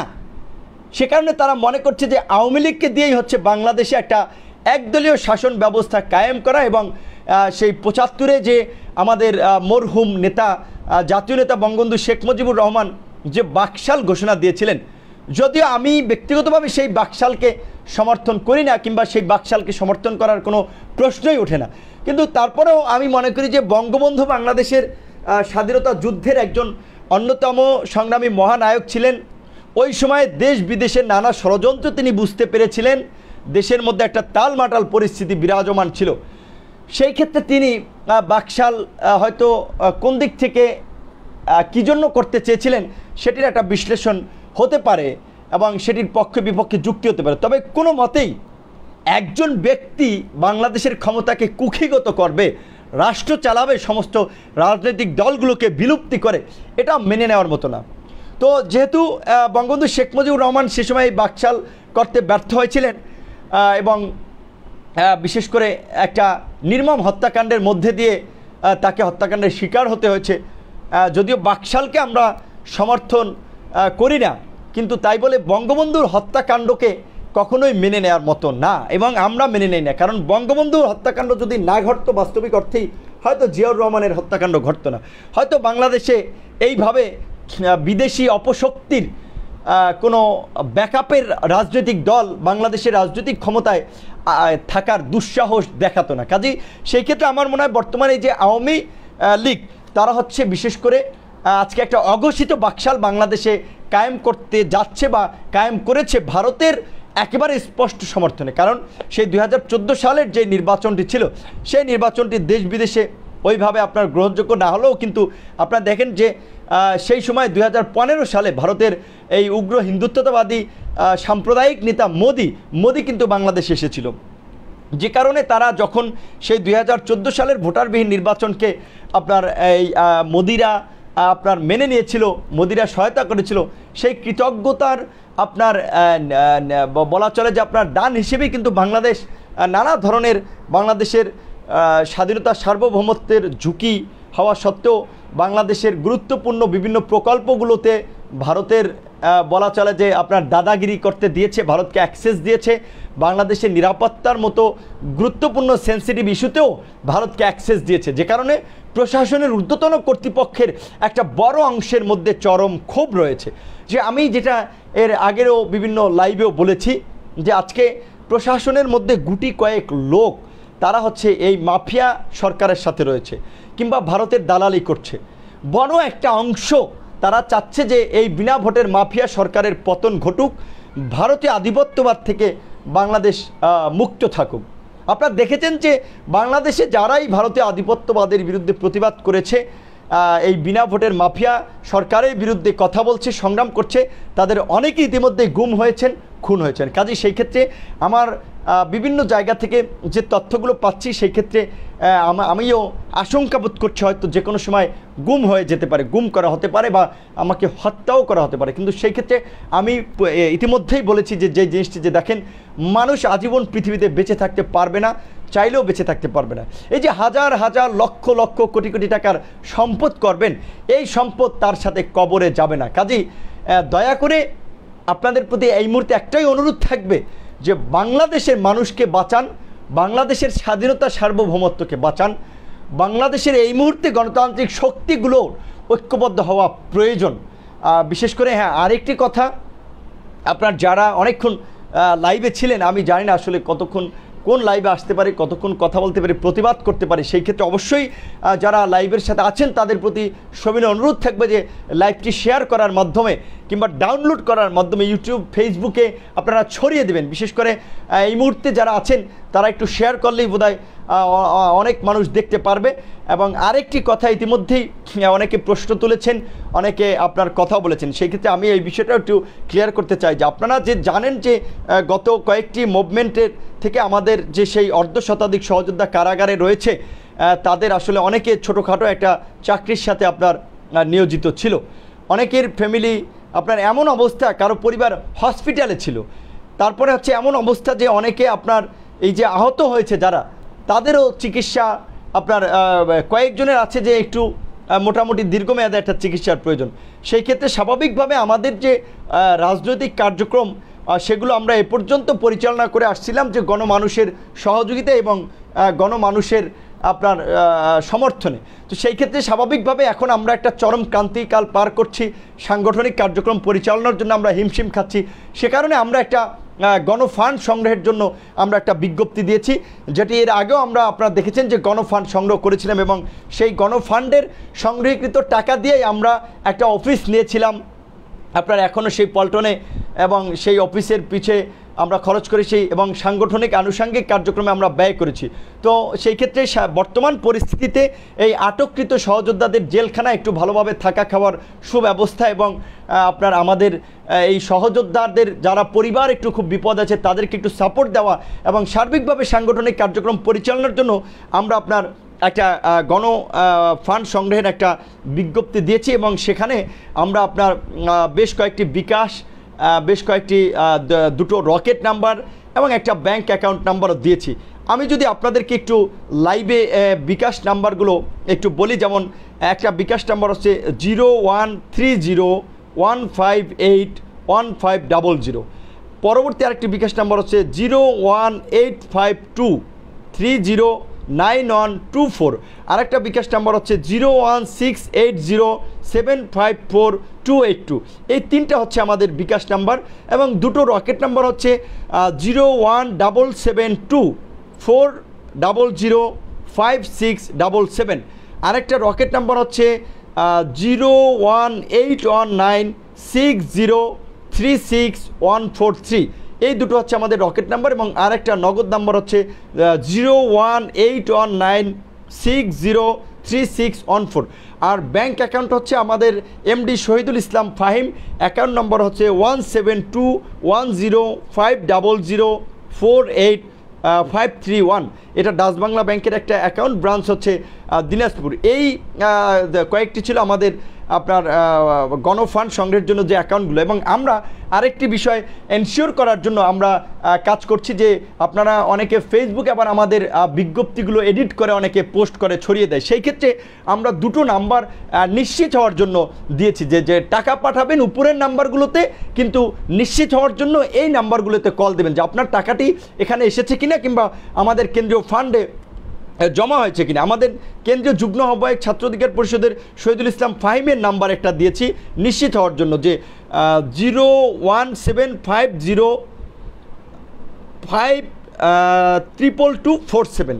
আবার নাম্বারটি যে নিশ্চিত হওয়ার জন্য, এটা হচ্ছে ফাহিমের নাম্বার। এবং আরেকটি হচ্ছে আমাদের আব্দুর জাহের যুগ্ম আহ্বায়ক 0185564 641260, এই দুইটা নাম্বার হচ্ছে নিশ্চিত অর্জন। আমি আবারও বলছি যে আমি যে উপরের নাম্বারগুলো উল্লেখ করেছি সেগুলোতে আপনারা সহযোগিতা পাঠাতে পারেন বা সহযোগিতা করতে পারেন। আর হচ্ছে সহযোগিতা পাঠিয়ে নিশ্চিত হতে আপনারা কল দেবেন এই নাম্বারগুলোতে 015052247, আরেকটা হচ্ছে 01855412260, এই দুটো নাম্বারে আপনারা ফান্ড পাঠিয়ে নিশ্চিত হতে পারবেন। তো যাই হোক, আমার মূল আলোচনাটিতে আমি আবারও ফিরে যাচ্ছি, যে তাই আবারও অনুরোধ করব যে বিশেষ করে এই লাইভটি অন্তত শেয়ার করার মাধ্যমে সারা বাংলাদেশ তথা বিশ্ববাসীর কাছে পৌঁছে দিতে হবে যে আমরা এই হুমকিতে আছি, এই দমন পীড়নের মধ্যে দিয়ে আছি, এবং পাশাপাশি যাদের আন্তর্জাতিক একটা নেটওয়ার্ক আছে তাদের প্রতি অনুরোধ থাকবে যে চলমান পরিস্থিতি আপনারা আন্তর্জাতিক সম্প্রদায়ের কাছে তুলে ধরবেন এবং আন্তর্জাতিক মানবাধিকার সংগঠনগুলোকেও আপনারা জানাবেন। ইতিমধ্যেই আপনারা দেখেছেন যে অ্যামনেস্টি ইন্টারন্যাশনাল সহ প্রায় 11টি সংগঠন বাংলাদেশের চলমান পরিস্থিতিতে সরকারের দমনপীড়ন, মানুষ খুন, আইনশৃঙ্খলা বাহিনীর বল প্রয়োগ এবং ক্ষমতাসীন দলের যে ছাত্রলীগ, যুবলীগ তথা তাদের অঙ্গ সংগঠনগুলোর যে সন্ত্রাসী কার্যক্রম, হামলা মামলা, এগুলো নিয়ে তারা বিবৃতি দিয়েছে। কাজেই সেই ক্ষেত্রে যাদের সুযোগ আছে বিশেষ করে তারা, আমি একটা আহ্বান জানাবো যে আজকে দেশের জন্য, দেশের গণতন্ত্রের জন্য, দেশের মানুষকে বাঁচাতে আপনাদের যার যার জায়গা থেকে আন্তর্জাতিকভাবে ফেসবুক সহ সোশ্যাল মিডিয়াতে সমস্ত জায়গায় আপনারা দেশের পক্ষে, গণতন্ত্রের পক্ষে এই বর্তমান বিনা ভোটের মাফিয়া সরকারের দমনপীড়ন নিয়ে আপনারা লেখালেখি করবেন এবং বিশ্ববাসীর কাছে এই ঘটনাটি পৌঁছে দেবেন। বিশেষ করে যে জায়গাটি আর একটু আমি বলতে চাচ্ছিলাম যে দেখেন যে চলমান যে আপনার এই যে একটা সহিংস পরিস্থিতির তৈরি হলো, এটি কিন্তু সরকারই হচ্ছে পরিকল্পিতভাবে ঘটিয়েছে। যেমনিভাবে ব্রাহ্মণবাড়িয়াতে সরকার তাদের দলীয় আপনার নেতাকর্মীদের দিয়ে সেই সহিংসতা ঘটিয়েছে, ওস্তাদ আলাউদ্দিন খাঁর সঙ্গীতায়নে সঙ্গীতাঙ্গনে হামলা চালিয়েছে, প্রেস ক্লাব সহ বিভিন্ন জায়গায় ভূমি অফিস পুড়িয়ে দিয়েছে এবং আপনার নারায়ণগঞ্জ সহ বিভিন্ন জায়গায় বাসে আগুন দিয়েছে। এগুলো হচ্ছে সরকার করেছে বিরোধী দল কিংবা ভিন্ন মতের মানুষকে ফাঁসানোর জন্য। এখানে দেখেন একটা জিনিস, কর্মসূচি ছিল আপনার হেফাজতে ইসলামের, পাশাপাশি অন্যরা নৈতিক সমর্থন দিয়েছে। কিন্তু আপনারা একটা জিনিস যদি লক্ষ্য করেন যে আসলে বিশেষ করে আলেম সম্প্রদায়ের মধ্যে কিন্তু আপনার ভায়োলেন্স কিংবা সহিংস পরিস্থিতি সৃষ্টি সহজে তারা করে না, বরঞ্চ তারা কর্মসূচিটা কিন্তু শান্তিপূর্ণভাবে পালনের তারা আহ্বান জানিয়েছে। দেখেন তারা রাস্তা অবরোধ করেছে, আবার যখন পুলিশ নানাভাবে তাদেরকে চাপ প্রয়োগ করেছে তারা কিন্তু সেই রাস্তা ছেড়ে দিয়েছে, শান্তিপূর্ণভাবে গিয়েছে। এবং আমি অনুরোধ করব বিশেষ করে যারা বাংলাদেশের রাজনৈতিক পরিস্থিতিকে আপনারা পর্যালোচনা করেন এবং ঘটনাগুলোর দিকে আপনারা একটা সূক্ষ্ম দৃষ্টি রাখেন যে হুজুরদের অংশটা কখনোই ওইভাবে সহজে উগ্রতা দেখায় না। যখন তাদের পিঠ দেয়ালে ঠেকে যায়, যখন তারা বাধ্য হয়, তখন হয়তো অনেকে আসলে প্রতিবাদটা করে। তো আপনারা যদি চট্টগ্রাম, হাটহাজারী, ব্রাহ্মণবাড়িয়া, টাঙ্গাইল সহ বিভিন্ন জায়গায়, নারায়ণগঞ্জের বিশেষ করে ঘটনাগুলো পর্যবেক্ষণ করেন, সেখানে কিন্তু হুজুরা কোনো ধরনের সহিংসতা চালায়নি। কিন্তু তারপরেও সরকার উদ্দেশ্য প্রণোদিতভাবে তাদের লোক দিয়ে, তাদের এজেন্সি দিয়ে এই সহিংসতার ঘটনাটা ঘটিয়েছে। কেন ঘটিয়েছে? এখানে যেন আমাদের মতো আমরাও যারা এই মোদির বিরুদ্ধে আন্দোলন করেছিলাম কিংবা বাম সংগঠনগুলো যারা মোদির বিরুদ্ধে আন্দোলন করেছিল তাদের উপরে একটা দায় চাপাতে পারে এবং বিএনপির উপরে একটা দায় চাপাতে পারে এবং দায় চাপিয়ে হেফাজত সহ আমাদেরকে যেন একটা উগ্রপন্থী সংগঠনের সাথে যুক্ত, আমরা হচ্ছে উগ্র ইসলামিস্টদেরকে সাপোর্ট দিই, এই ধরনের একটা প্রোপাগান্ডা তারা আন্তর্জাতিকভাবে তারা চালাতে চেয়েছে। এবং যে কারণেই আপনারা দেখবেন যে ক্ষমতাসীন দলের বিভিন্ন স্তরের নেতাকর্মীরা বিভিন্ন ফেক ছবি দিয়ে, বিভিন্ন ভুলভাল লিখে সোশ্যাল মিডিয়া সহ বিভিন্ন জায়গায় আপনার human right watch, amnesty, UNICEF, বিভিন্ন সংগঠনগুলোর নাম মেনশন দিয়ে তারা আপনার অপপ্রচার চালাচ্ছে। কারণ এই অপপ্রচার এবং প্রোপাগান্ডার মাধ্যমেই কিন্তু এই সরকার আন্তর্জাতিকভাবে একটা সমর্থন লাভের ক্ষেত্রে তারা সক্ষম হয়েছে। যেমন আপনারা দেখেছেন যে এই মুহূর্তে যারা লাইভের সাথে আছেন, মাঝে মাঝে অনেককে দেখি 12-13 হাজারে উঠে যায়, আবার দেখি 9-10 হাজারেও নেমে যায়। তো আমি বলবো যে আজকে আসলে ফাও আলাপ করার জন্য না, এই লাইভটি খুবই গুরুত্বপূর্ণ এবং আমি মনে করি বাংলাদেশের প্রত্যেকটা গণতন্ত্রকামী মানুষ যারা দেশের এই সংকট থেকে থেকে উত্তরণ চায় এবং বিভিন্ন রাজনৈতিক দলের নেতা কর্মী সংগঠন, মানবাধিকার সংগঠন এবং সর্বোপরি হচ্ছে ভারতীয় আধিপত্যবাদকে যারা ঠেকাতে চান তাদের এই লাইভটা শোনা খুবই জরুরি, বিশেষ করে আলেম ওলামাদেরও, কারণ তাদেরকেও অনেক সহনশীল হতে হবে, সরকারের ফাঁদে পা দেওয়া যাবে না। তো যে জায়গাটিতে বলতেছিলাম যে আপনারা দেখেন যে কিশোরগঞ্জের পাকুন্দিয়াতে আপনার যুবলীগের এক নেতার দাড়ি টুপি আছে, তার একটা ছবি প্রথম আলোতে এসেছিল, রামদা নিয়ে তিনি দৌড়চ্ছেন। এই ছবিটা হচ্ছে আওয়ামী লীগের নেতা কর্মীরা আন্তর্জাতিকভাবে ফলাওভাবে প্রচার করছে যে উগ্র ইসলামিস্ট মোল্লারা আপনার সহিংসতা চালাচ্ছে। এমনকি ভারতের কয়েকটি গণমাধ্যমে ওই ছবি দিয়ে নিউজ হয়েছে যে উগ্র ইসলামিস্টরা হিন্দুদের বাড়িঘরে হামলা চালাচ্ছে। তারপরে আপনার এই যে নারায়ণগঞ্জ সহ বিভিন্ন জায়গায় যে সহিংস ঘটনাগুলো ঘটলো এবং সেখানে যে আপনার হেফাজতে ইসলাম সহ অন্যান্য সংগঠনগুলো যারা শান্তিপূর্ণভাবে আপনার হরতাল পালন করেছিল, নন ভায়োলেন্ট কর্মসূচি পালন করেছিল, তাদের সংঘবদ্ধ যে তারা যে রাস্তায় অবস্থান নিয়েছিল, অনেকে বাস হাতে নিয়ে অবস্থান নিয়েছিল, কারণ স্বাভাবিকভাবে আমি বলেছি যেখানে ছাত্রলীগ যুবলীগের গুন্ডারা অস্ত্র দিয়ে নির্বিচারে গুলি চালাচ্ছে, রামদাও হকি স্টিক দিয়ে মানুষকে নির্বিচারে আহত করছে, সেখানে সাধারণ মানুষের তো বাস ছাড়া তো তাদেরকে রক্ষা করতে পারবে না।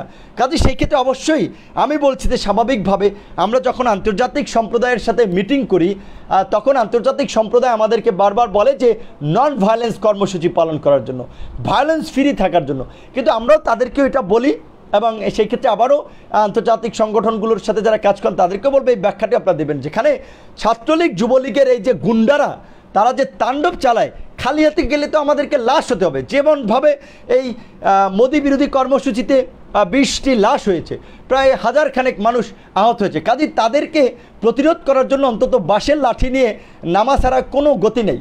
আপনি দেখেন চট্টগ্রামে যে বিএনপির একটা কর্মসূচি তারা পালন করতে চেয়েছিল, বিএনপি তো আর হেফাজত না, তাই না? হেফাজতকে আপনারা যেভাবে উগ্রপন্থী এক্সট্রিমিস্ট ইসলামিস্ট গ্রুপ হিসেবে আন্তর্জাতিকভাবে প্রচার করেন, বিএনপি তো আর সেরকম একটি সংগঠন না। বিএনপির কর্মসূচিতে কেন পুলিশ বাধা দিচ্ছে? আজকে পুলিশ ভাইদের প্রতি আমার ডিবির আইন শৃঙ্খলা বাহিনীর প্রতি একটা সবিনয় অনুরোধ, আপনারা কি আসলে সার্কাস দেখেন বিএনপির একটা কর্মসূচি আপনার পালন করতে আসলে দেখা যায় শতাধিক মানুষ, 4-5 জন পুলিশ এসে ব্যানার টেনে নিয়ে যায়, পিটানি শুরু করে, সব নেতাকর্মীর হুড়ুর করে দৌড়। আরে ভাই, আপনারা ইয়ার্কি করতে আসছেন না রাজনীতি করতে আসছেন? রাজনীতি করতে আসলে সংঘাত সহিংসতা মোকাবেলা করে রাজনীতি করতে হবে, রাজনীতি করতে আসলে পেটোয়া বাহিনীকে মোকাবেলা করে রাজনীতি করতে হবে। আপনারা এই যে শত শত মানুষ থাকেন আর আপনারা 8-10 জন প্রশাসনের কারণে আপনারা দৌড়ে পালান, সবাই রুখে দাঁড়ান, একজন নেতা কর্মীকে যখন আপনার আটক করে সবাই দাঁড়িয়ে যান, সবাই মারামারি করবেন প্রয়োজনে। আপনারা যদি শান্তিপূর্ণভাবে একটা বিষয় ডিল করার চেষ্টা করবেন, যদি প্রশাসন আপনাদের উপর চড়াও হয় আপনারাও চড়াও হবেন, কারণ আপনাদের সেই অধিকার আছে, আত্মরক্ষার অধিকার আছে, সেই বিষয়টি বুঝতে হবে। প্রশাসন তথা আইন শৃঙ্খলা বাহিনীর কাজ হচ্ছে জনগণ এবং রাষ্ট্রের জানমালের নিরাপত্তা দেওয়া, আইন শৃঙ্খলা পরিস্থিতি ঠিক রাখা। স্বাভাবিকভাবেই প্রশাসন যদি মনে করে যে আমি আজকে একটা প্রেস ক্লাবে কর্মসূচি দিচ্ছি, সেই কর্মসূচিতে সহিংসতা হওয়ার আশঙ্কা আছে, সংঘাত হওয়ার আশঙ্কা আছে, তাহলে প্রশাসন কি করবে? আমার সেই কর্মসূচির সেফটি এনশিওর করবে, আমার নিরাপত্তা নিশ্চিত করবে। কিন্তু প্রশাসন আমার কর্মসূচিকে ভণ্ডুল করতে পারে না, প্রশাসন আমাদের নেতাকর্মীদেরকে অন্যায়ভাবে তুলে নিয়ে যেতে পারে না। কাজে সেই ক্ষেত্রে বলবো, আমাদের রাজনৈতিক দলগুলোর অদূরদর্শিতার কারণে, ভয়ভীতির কারণে আজকে আমরা মার খাচ্ছি বিভিন্নভাবে, আমরা আজকে জেলে যাচ্ছি। সবাই যদি ঐক্যবদ্ধভাবে রুখে দাঁড়াই, ওরাই পিছু হটবে। কাজে সেই ক্ষেত্রে আবারও বলবো, আজকে বিশেষ করে বাংলাদেশের বামপন্থী সংগঠন সহ অন্যান্য সমস্ত সংগঠনকে বলবো, বন্ধুগণ, আপনারা এই যে 2014 সালের পর থেকে 8 সালের নির্বাচনটা আমি না হয় মেনেই নিলাম, কিন্তু সেই নির্বাচনও কিভাবে একটি নির্বাচন হয়েছে, সেখানে কিভাবে ভারতের পরিকল্পনা নিয়ে এই মাফিয়া সরকার ক্ষমতা এসে তত্ত্বাবধায়ক সরকার ব্যবস্থা দূর করে দিয়েছে, সাহসী সেনাবাহিনীর অফিসাররা যাতে উচ্চ পদে না আসতে পারে পরিকল্পিতভাবে 57 জন অফিসারকে হত্যা করলো এবং আলেম ওলামাদেরকে হত্যা করে আপনার সারা বিশ্বে তারা প্রচার করলো যেটা উগ্র ইসলামিস্ট, ইসলাম বিদ্বেষী নানা ধরনের প্রচারণা চালালো। এগুলো যদি আমরা মেনে নেই তাহলে বুঝতে হবে বন্ধুগণ, ইসলাম বিদ্বেষী অবস্থান সরকার ক্রিয়েট করে প্রপাগান্ডা চালিয়ে ইসলামপন্থীদেরকে যেমন দমন করেছে, তার কয়েকদিন পরেই বামপন্থীদেরকে দমন করবে, বিপি নূরপন্থীদেরকেও দমন করবে, বিএনপি পন্থীদেরকেও দমন করবে। কারণ তারা কোনো আজকে স্বাভাবিক কোনো প্রক্রিয়ায় আগাচ্ছে না। তারা বাংলাদেশে স্পষ্টভাবেই একটা একদলীয় শাসন ব্যবস্থা কায়েম করার জন্য, ভারতের একটা শাসন কায়েম করার জন্য তারা কাজ করে যাচ্ছে। যেমনিভাবে মিয়ানমারে আজকে চায়নার আপনার কর্তৃত্ববাদী শাসন কায়েম করার জন্য সেখানকার জান্তা সরকার, সেনাবাহিনী নির্বিচারে গুলি চালাচ্ছে, মানুষ মারছে, সমস্ত বিশ্ব একত্র হয়েও মিয়ানমারকে আজকে সেভ করতে পারছে না। আজকে বাংলাদেশে যদি কি হয়, কি পরিস্থিতি হবে বাংলাদেশে? আজকে তো ধরেন আপনি মিয়ানমারে না হয় সেনাবাহিনী, বাংলাদেশ তো শুধু সেনাবাহিনীর আপনার এখানে কোনো ভূমিকা পালন করবে না। এখানে আওয়ামী দুর্বৃত্তরা রয়েছে, ছাত্রলীগ যুবলীগের দুর্বৃত্তরা রয়েছে, এবং এই সরকার এই দীর্ঘ 12 বছর ক্ষমতায় থেকে একটা সন্ত্রাসী বাহিনী গড়ে তুলেছে জনগণকে দমন পীড়ন করার জন্য, ভিন্ন মতের মানুষের উপরে দমন পীড়ন চালানোর জন্য সেই বাহিনী। এবং প্রশাসনের মধ্যেও সরকারের দালাল একটা বাহিনী, ভারতীয় দালাল একটা বাহিনী। তো এই বাহিনীর এই যে সব দুর্বৃত্তরা যদি ঐক্যবদ্ধ হয়, তখন কিন্তু আমাদের গণতান্ত্রিক আন্দোলন সংগ্রাম করাটা খুব ডিফিকাল্ট হবে। তারপরেও আমি মনে করি হেফাজতের 2 দিনের কর্মসূচি কিন্তু আমাদেরকে একটা মেসেজ দিয়েছে, আমাদের চোখ খুলে দিয়েছে যে তারা একটা সংগঠন 2 দিনের কর্মসূচি দিয়ে এই সরকারকে যে নাকানি চুবানি খাইয়েছে, এবং এই যে ভারতীয় আধিপত্যবাদের গোলামদেরকেও যে নাড়া দিয়েছে, সমস্ত সংগঠনগুলো যদি পরবর্তী দিন একের পর এক কর্মসূচি দিয়ে রাস্তায় নেমে যেত, রাজপথে নেমে যেত, তাহলে কিন্তু এই মাফিয়ারা 7 দিনও টিকতে পারতো না। এমনকি এই মাফিয়াদের যে আপনার আশ্রয়দাতা, এই মাফিয়াদের যে নিয়ন্ত্রণকর্তা, সেই ভারতও তখন দেখতো যে না, এই মাফিয়ারা টিকবে না। কাজেই ভারতের যেহেতু সমস্ত নিকটবর্তী প্রতিবেশীগুলোর সাথে তার খারাপ সম্পর্ক, একটা দেশের সাথেও তার ভালো সম্পর্ক না, তখন কিন্তু স্বাভাবিকভাবেই যারা বাংলাদেশের গণতন্ত্রের পক্ষের শক্তি, তাদের সাথে কিন্তু ভারত একটা যোগাযোগ করত, বাধ্য হয়ে তাদেরকে সমর্থন দিত। কিন্তু অত্যন্ত দুর্ভাগ্য এবং উদ্বেগ উৎকণ্ঠার বিষয়, আমরা দেখলাম যে ওইভাবে কোনো রাজনৈতিক দল তারা নামে নাই। বিএনপির মতো একটা বড় রাজনৈতিক দল কর্মসূচি দিলেও তারা উজ্জ্ব করেছে। তারা কেন উজ্জ্ব করেছে আমি সেটা জানি না, সেটা নিয়ে আমি নেতিবাচক সমালোচনা করব না। তবে আমি বলবো, আমি খুব বিস্মিত হয়েছি যে আসলে বিএনপির মতো একটা দল করোনার অজুহাত দিয়ে তারা সমস্ত কর্মসূচি তুলে নিল, অথচ যে আওয়ামী লীগ সরকারে আছে তারাও কিন্তু আপনার নানান ধরনের করোনার আপনার সংকট নিয়ে কথা বললেও তারা কিন্তু তাদের কর্মসূচি চালাচ্ছে। এই সরকার কিন্তু করোনা, কিন্তু আপনারা দেখেছেন করোনার মধ্যে তারা ভোট করেছে, রাজনৈতিক দল মিছিল মিটিং সভা সমাবেশ সব কিছুই করেছে। কাজে হঠাৎ করে বিএনপি এটা জাতিকে আমি বলবো হতাশ করেছে। এবং আমি আমার অন্যান্য রাজনৈতিক দলের সহকর্মী নেতা নেত্রী তাদেরকেও বলবো, অনেকে ব্যক্তিগতভাবে আমাকে বলেছেন হেফাজতের প্রশ্নে যেন আমি আসলে স্পষ্ট অবস্থান না নেই, আমি যেন তাদের পক্ষে কথা না বলি, কারণ তাহলে হচ্ছে আমাকে liberal democratic force, human right organisation, দেশের গণতান্ত্রিক শক্তি, প্রগতিশীল শক্তি, তারা আমার প্রতি বিরূপ ধারণা পোষণ করতে পারে। আমি একটা কথা বলি ভাই, এই যে হেফাজতের যে মারা গেল, আপনার আমাদের ছাত্র অধিকার পরিষদের একজন মারা গিয়েছে, হেফাজতের আপনার 17-18 জন মারা গেছে। আচ্ছা, তারা কি মানুষ না? একজন লেখক মোস্তাকের মৃত্যুকে কেন্দ্র করে সারা দেশে তো হইচই পড়ে গেল, কার্টুনিস্ট কিশোরের নির্যাতন নিয়ে সমস্ত গণমাধ্যম, আন্তর্জাতিক মিডিয়া লেখালেখি শুরু করলো, সমগ্র মানুষ প্রতিবাদ করা শুরু করলো।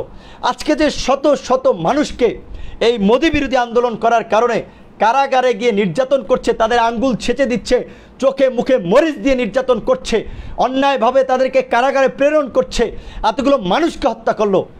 আপনাদের চেতনার দণ্ড কি এখানে খাড়ায় না? আপনাদের চেতনা কি এখানে জাগ্রত হয় না?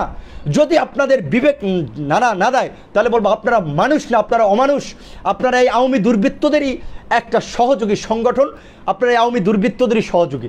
কারণ আজকে হেফাজত কিংবা ভিপি নূর বাম ডান এই বিভাজন তৈরি করে আমরা এই মাফিয়া সরকার যে তাণ্ডব চালিয়েছে, যেভাবে বাংলাদেশকে নিয়ে তারা একটা ষড়যন্ত্র করছে, সেই ষড়যন্ত্রকে আমরা সমর্থন দিতে পারি না। আজকে তারা বিদেশি গণমাধ্যম ভাড়া করছে যে সরকারের উন্নয়ন প্রচারের জন্য। আপনারা দেখেছেন এর আগে নিউজ হয়েছে যে তারা CNN ভাড়া করছে, এবং এটা বললে ভুল হবে না বন্ধুগণ, বাংলাদেশের যেসব আন্তর্জাতিক সংগঠনগুলো, অ্যাম্বাসিগুলো বিভিন্ন দেশ কাজ করে, তাদের অনেককেই সরকার নানান ধরনের সুযোগ সুবিধা দিয়ে তাদের কর্মকর্তা কর্মচারীদের অনেককে নানান ধরনের ব্যবসায়িক সুযোগ সুবিধা টাকা পয়সা দিয়ে অনেককে সরকারের দিকে অনুগত করে ফেলেছে, যে কারণে তারা আজকে বাংলাদেশে যেভাবে মানবাধিকার লঙ্ঘন হচ্ছে, যেভাবে এই সরকার গুম খুন করছে, ভিন্ন মত এবং বিরোধীদের উপরে নির্যাতন নিপীড়ন চালাচ্ছে, গণমাধ্যমের কণ্ঠকে চেপে ধরছে, তাতে যদি মানবাধিকার সংগঠনগুলো এবং লিবারেল ডেমোক্রেটিক শক্তিগুলো বা লিবারেল ডেমোক্রেটিক কান্ট্রিগুলো এই সরকারকে প্রেশার ক্রিয়েট করতো, তাহলে এই সরকার এতদিনে নাই হয়ে যেত। তারা বিশেষ করে ধরেন ভারত, এই যে সরকারের প্রভু ভারত, শেখ হাসিনার প্রভু ভারত, আওয়ামী লীগের নেতাদের প্রভু ভারত, তারা তো আছেই। তো সেই ক্ষেত্রে তারা ওই দিক থেকে একটা সুযোগ সুবিধা পাচ্ছে, প্লাস হচ্ছে দেশের মধ্যে একটা শ্রেণীর, সেটা গণমাধ্যম, ডিপ্লোম্যাটিক আপনার ফোর্সেস, সেটা আপনি বলেন বিভিন্ন জায়গা থেকে তারা এই সমর্থনটা পাচ্ছে। কাজেই আমার উদ্বেগ উৎকণ্ঠার জায়গাটা হচ্ছে যে ভাই, বাংলাদেশটা ভারতের পেটের মধ্যে ঢুকে যাচ্ছে এবং একটা মুসলিম অধ্যুষিত দেশ হয়েও আজকে মুসলমানরাই সবচেয়ে ভালনারেবল একটা গোষ্ঠীতে পরিণত হয়েছে।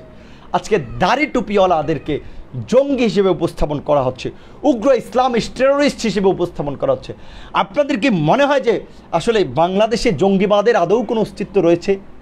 কিন্তু দেখেন, সরকার প্রায় জঙ্গিবাদের গল্প সাজিয়েছে, নাটক বানিয়েছে, উদ্ধার অভিযান সাজিয়েছে এবং পশ্চিমা সহ বিভিন্ন দেশগুলোকে দেখিয়েছে যে এখানের এরা বিশেষ করে এই হেফাজত, বিএনপি, জামাত সহ এদেরকে বলেছে এরা আপনার জঙ্গিবাদের সাথে জড়িত, এরা তাদেরকে প্যাট্রোনাইজ করছে, সুতরাং এদেরকে সমর্থন দেওয়া যাবে না। নানানভাবে তারা ফায়দা নেওয়ার চেষ্টা করেছে। কিন্তু এটা আবার এখন আমাদেরকে একটা স্বস্তির বিষয়, এই বিদেশি বিভিন্ন সংস্থা এবং দেশ সরকারের এইসব নাটক ফাটকগুলো বুঝে গিয়েছে, যে কারণে আপনার কিছুদিন আগে আমি দেখেছি যে আমাদের স্বরাষ্ট্রমন্ত্রীকে একটা চিঠি লিখেছেন। সেখানে তিনি বলেছেন যে এই যে বিভিন্ন ঘটনা ঘটলে আপনার স্বরাষ্ট্র মন্ত্রণালয় আপনার জঙ্গিবাদের সাথে কানেক্টেড করে বিবৃতি দেয়, এটা দেশকে একটা চাপের মুখে ফেলে। এটা স্বরাষ্ট্রমন্ত্রী আইজিপির কাছে চিঠি লিখেছেন আমাদের পররাষ্ট্রমন্ত্রী। কাজেই এই জঙ্গি খেলা খেলতে গিয়ে এখন সরকারও আটকে যাচ্ছে এবং এই সরকারের পায়ের নিচের মাটি সরে যাচ্ছে এখন। কিন্তু স্বাভাবিকভাবেই আমরা তো যেহেতু বিদেশি বিভিন্ন সংগঠন, বিভিন্ন দেশের সাথে মিটিং করি, তাদের কনসার্ন আমরা জানি। তারা একটা জিনিস বলে, ভাই তোমার দেশের মানুষ ভোট দিতে পারে না, তোমার দেশে গণতন্ত্র নাই, তোমার দেশে মানুষ বিচার বহির্ভূত হত্যাকাণ্ডের শিকার হয়, তোমার দেশের মানুষকে রাস্তায় নামাও, তোমার দেশের বিভাগীয় শহরগুলোতে কেন বিক্ষোভ হয় না, কেন প্রতিবাদ হয় না, তোমার দেশের রাজনৈতিক দলগুলো কেন রাজনৈতিক কর্মসূচি পালন করে না। সরকার স্বাভাবিকভাবে, যেহেতু সরকার একটা অটোক্রেটিক সরকার, আনডেমোক্রেটিক সরকার, ফ্যাসিবাদী সরকার, তারা তো বাধা দিবে, কিন্তু গণতান্ত্রিক শক্তিগুলোকে তো সেই বাধা উপেক্ষা করেই রাজপথে জনতার স্রোত নামাতে হবে। দেন বিদেশি শক্তিগুলো, বিদেশি দেশগুলো তখন এই সরকারকে আরও ভালোভাবে প্রেশার ক্রিয়েট করতে পারবে। কাজেই আমি সকলকে, বিশেষ করে অন্যান্য রাজনৈতিক দলগুলোকে যারা মনে করেন যে আসলে বিদেশিরাই আপনাদেরকে ক্ষমতায় বসিয়ে দিয়ে যাবে কিংবা বিদেশিরাই আপনাদেরকে উদ্ধার করে দিয়ে যাবে, এই যে যারা একটা আমি বলবো ঘোরের মধ্যে আছেন, এই ঘোর থেকে বের হয়ে আসতে হবে। আমি বলছি যে মানুষ আজীবন বেঁচে থাকতে পারে না। 52 ভাষা আন্দোলনে যদি আজকে সালাম, রফিক, জব্বার, শহীদ বরকতরা জীবন না দিত, তাহলে আজকে ভাষা আন্দোলন সফল হতো না। 71-এর মুক্তিযুদ্ধে যদি 30 লক্ষ মানুষ, 2 লক্ষ মা বোন শহীদ না হতো, আজকে দেশ স্বাধীন হতো না। 90-এর স্বৈরাচার বিরোধী আন্দোলনে ডাক্তার মিলন, নূর হোসেনরা যদি জীবন না দিত, তাহলে আজকে আপনার বাংলাদেশে গণতন্ত্র ফিরে আসতো না। তো এই যে মানুষের ত্যাগের বিনিময়ে সবসময় বাংলাদেশ তথা সারা বিশ্বেই একটা ইতিহাস রচিত হয়েছে, একটা সভ্যতা রচিত হয়েছে, মানুষের অধিকার আদায় হয়েছে, ফ্যাসিবাদ স্বৈরাচারের পতন হয়েছে। কাজে আজকের স্বাভাবিকভাবেই এই স্বৈরাচারী সরকারের পতনের দাবিতে, এই ফ্যাসিবাদের পতনে অসংখ্য মানুষকে জীবন দিতে হবে। সেই জীবনটা কে দিবে, আমি না আপনি, সেটা আমরা জানি না। এই মোদি বিরোধী আন্দোলন বামপন্থী, ডানপন্থী বিভিন্ন সংগঠন করেছে, অনেকে আহত হয়েছেন, 20টা তাজা প্রাণ ঝরে গিয়েছে। এই কোন 20 জন মারা যাবে, কিভাবে মারা যাবে, এগুলো কি আমরা কখনো কল্পনা করতে পেরেছিলাম? আমরা কিন্তু পারিনি। কাজেই এই রকমভাবে যেটা বলছি যে বন্ধুগণ, আসলে আমরা যারা মুসলমান, যারা বিশ্বাস করি যে জন্ম, মৃত্যু, বিয়ে এগুলো আল্লাহর তরফ থেকে নির্ধারিত হয়, কাজেই সেই ক্ষেত্রে আপনি কখন মরবেন, কিভাবে মরবেন, কোথায় মরবেন, এগুলো আমরা কেউ বলতে পারি না। কিন্তু আপনাদেরকে বলবো, আজকে বাংলাদেশটা আইসিইউতে আছে, বাংলাদেশটা একটা মরণাপন্ন অবস্থায় রয়েছে। সেই জায়গা থেকে আজকে সকলের যার যার জায়গা থেকে এগিয়ে আসতে হবে। আমি আবারও বলছি বন্ধুগণ, সামনের দিনগুলোতে হয়তো বিভিন্ন গণতান্ত্রিক কর্মসূচির ডাক আসবে। আমি বিনীতভাবে অনুরোধ করব, সেই কর্মসূচি বামপন্থীরা দিচ্ছে না, ইসলামপন্থীরা দিচ্ছে না, লিবারেল ডেমোক্রেটিক ফোর্স দিচ্ছে, ছাত্ররা দিচ্ছে না, যুবকরা দিচ্ছে, দয়া করে এই বিবেচনাটা না করে পরিবেশ পরিস্থিতি এবং প্রেক্ষাপট যদি তৈরি হয়, যার যার জায়গা থেকে এই হাতুড়ি হেলমেট বাহিনীর বিরুদ্ধে বাঁশ নিয়ে নেমে যাবেন, ওদেরকে প্রতিহত করে গণতন্ত্রের সংগ্রামের বিজয়ী হতে গণতন্ত্রের পতাকাকে সামনে নিয়ে আসবেন এবং সেই গণতন্ত্রের পতাকা উত্তোলনে আমাদেরকে বিজয়ী হতেই হবে। অনেক কথা বলার ছিল, অনেকক্ষণ লাইভে দেখেছেন, প্রায় 1 ঘন্টার মতো, কাজে এতক্ষণ লাইভ অনেকে পুরোপুরি দেখবেন, অনেকের ধৈর্য থাকে না, তো 2-4 মিনিটই যেটি বলে শেষ করব। এবং হেফাজতে ইসলামের প্রতিও আমি একটা আহ্বান জানাবো যে আসলে দেখেন, আপনাদেরকে আমি একটা জায়গায় ধন্যবাদ জানাই যে ভাস্কর্য ইস্যুতে আপনারা শুরুর দিকে একটা বলবো যে রক্ষণশীল অবস্থান কিংবা একটা কট্টর অবস্থানে থেকেও পরবর্তী থেকে সেখান থেকে সরে এসেছেন। কারণ আমি বন্ধুগণ আপনাদেরকে বলেছি, আমাদের দেশ স্বাভাবিকভাবে 90% মুসলিম অধ্যুষিত দেশ হতে পারে, কিন্তু তারপরেও এটা কিন্তু কোনো ইসলামিক রিপাবলিক কান্ট্রি নয়। কাজেই যেহেতু অন্যান্য ধর্মীয় সম্প্রদায়ের মানুষজন বাস করে, অন্যান্য ধর্মের মানুষও বাস করে, সেক্ষেত্রে তাদেরও অধিকার ক্ষুণ্ণ হয় এমন কাজ কিন্তু আমাদের করা যাবে না। তাদের অধিকার রক্ষায় কিন্তু আমাদেরকে কাজ করতে হবে। বিশেষ করে সংখ্যাগরিষ্ঠ সম্প্রদায় হিসেবে মুসলমানদের কাজ হচ্ছে অন্যান্য সংখ্যালঘুর নিরাপত্তা নিশ্চিত করা, তাদের অধিকার আদায়ের জন্য কাজ করা, রাজপথে দাঁড়ানো। কাজেই সেক্ষেত্রে হেফাজতে ইসলাম যেহেতু একটা অরাজনৈতিক এবং বাংলাদেশের এই সময়ের মুসলমানদের প্রতিনিধিত্ব করার মতো একটা বড় অরাজনৈতিক সংগঠন, আপনাদেরকে বলবো আপনাদের কথাবার্তা কাজকর্মে আপনাদেরকে একটু দায়িত্বশীল হতে হবে। আপনারা একটা দাবি সরকারের কাছে জানাবেন, বিভিন্ন মহলের কাছে জানাবেন, সেই দাবিটুকু কতটুকু যৌক্তিক এবং ন্যায্য রয়েছে সেটিও আপনারা বিবেচনা করবেন। এবং আগামীকালকে যে আপনাদের বিভিন্ন জায়গায় কর্মসূচি রয়েছে, আপনাদেরকে বিনয়ের সাথে অনুরোধ করব, শান্তিপূর্ণ বিক্ষোভ মিছিল আপনারা করবেন, কিন্তু আপনারা কোনো ধরনের সংঘর্ষ সহিংসতায় জড়াবেন না এবং সরকারের ফাঁদে পা দিবেন না। এবং আপনাদের প্রতি আমি বলবো যে স্বাভাবিকভাবে এই সরকার যেহেতু আপনাদের বিরুদ্ধে একটা নেগেটিভ প্রোপাগান্ডা চালাচ্ছে, বিদেশি মিডিয়াকে ভাড়া করে, বিদেশি বিভিন্ন ব্যক্তি বিভিন্ন প্রতিষ্ঠানকে ভাড়া করে, কাজেই সেই ক্ষেত্রে এই যে মোদি বিরোধী কর্মসূচিতে আপনাদের যে সামগ্রিক কর্মসূচি ছিল, আপনাদের অবস্থান, আপনারা ভায়োলেন্স করেছেন কি করেন নাই, আপনাদের কয়জন আহত হয়েছে, কয়জন নিহত হয়েছে, কয়জন জেলে গেছে, এগুলোর একটা ইংরেজিতে বিবৃতি দিয়ে আপনারা আন্তর্জাতিক সম্প্রদায়ের কাছেও আপনাদের অবস্থানটা পরিষ্কার করবেন। এবং দেশের বিশেষ করে সমস্ত মত পথের মানুষকে আমি একটা কথা অনুরোধ করব যে এই সরকার যে ক্ষমতায় থাকার জন্য এবং ভারতের এজেন্ডা বাস্তবায়ন করার জন্য আজকে বাংলাদেশকে একটা ভালনারেবল জায়গায় নিয়ে যাচ্ছে, বাংলাদেশকে একটা গৃহযুদ্ধের দিকে নিয়ে যাচ্ছে। কাজেই আপনাদের প্রতি বিনয়ের সাথে অনুরোধ করব যে আপনারা হয়তো অনেকে আওয়ামী লীগ করেন, ছাত্রলীগ করেন, যুবলীগ করেন, কিন্তু আপনি আপনার বিবেককে প্রশ্ন করেন যে এই যে আওয়ামী লীগ সরকার 2014 সালের পর থেকে যে ক্ষমতায় আছে, তারা ভোটের মাধ্যমে ক্ষমতায় আছে কিনা, তারা একটা নির্বাচিত সরকার কিনা, তারা জনগণের প্রতিনিধিত্ব করে কিনা, এবং তারা দেশের স্বার্থ বিসর্জন দিয়ে কতটুকু ভারতের গোলামি করছে। যে আপনার তিস্তার চুক্তি তারা করতে পারে নাই, সীমান্তে আপনার ভারতীয়দের হাতে বাংলাদেশের নিরাপত্তা তুলে দিয়েছে, বাংলাদেশের সীমান্তের মধ্যে দিয়ে অহরহ ভারতীয় আপনার পণ্যবাহী গাড়িগুলো আপনার যাচ্ছে, সেখানে পেঁয়াজ যাচ্ছে না, বালু যাচ্ছে না, অস্ত্র যাচ্ছে না, গোলাবারুদ যাচ্ছে, আমাদের চেক করার এবিলিটি নেই। আবরারের মতো মেধাবী ছাত্রকে আপনার ভারতের বিরুদ্ধে কথা বলতে গিয়ে জীবন দিতে হয়। ডাকসুর ভিপি নূরের মতো ব্যক্তি কিংবা তার ছাত্র সংগঠনের 22 জন নেতাকর্মীদেরকে এদেশের ভারতীয় দালালদের হাতে ডাকসু ভবনে হামলার শিকার হতে হয়। এবং এই স্বাধীনতার সুবর্ণ জয়ন্তীতেও বাংলাদেশকে রক্তাক্ত হতে হয়, 20টি লাশ পড়তে হয়। কাজে সেই ক্ষেত্রে এই যে আওয়ামী লীগ, তারা আজকে কোন দিকে দেশটাকে নিয়ে যাচ্ছে সেটি একটু আওয়ামী লীগ, ছাত্রলীগ, যুবলীগ, স্বেচ্ছাসেবক লীগের ভাই বোনেরা একটু বিবেকের সাথে আপনারা একটু ভাববেন।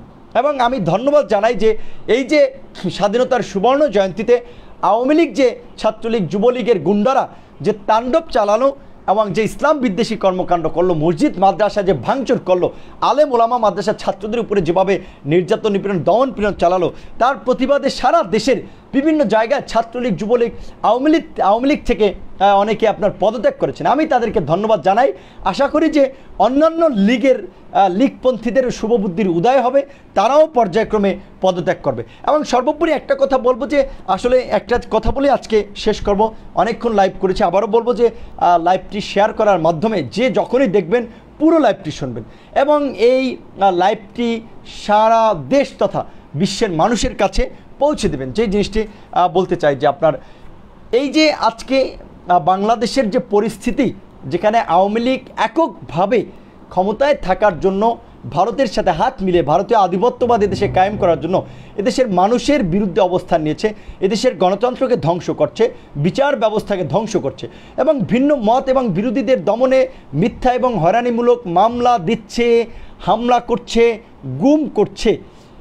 আওয়ামী লীগ যেদিন ক্ষমতা থেকে সরে যাবে, আওয়ামী লীগের নেতাকর্মীদেরকেও কি এই পরিস্থিতির মধ্যে দিয়ে যেতে হবে না?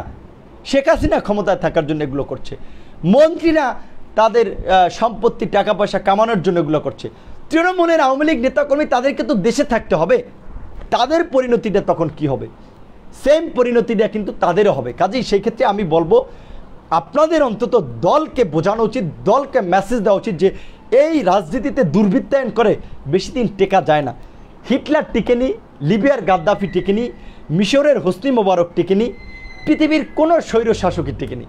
শেখ হাসিনা সরকার, এই মাফিয়া সরকারও টিকবে না, কারণ তারা ইতিমধ্যেই আন্তর্জাতিকভাবে একটা মাফিয়া সরকার, মানবতা বিরোধী সরকার, একটা সন্ত্রাসী সরকার হিসেবে তারা অলরেডি পরিচিত হয়েছে।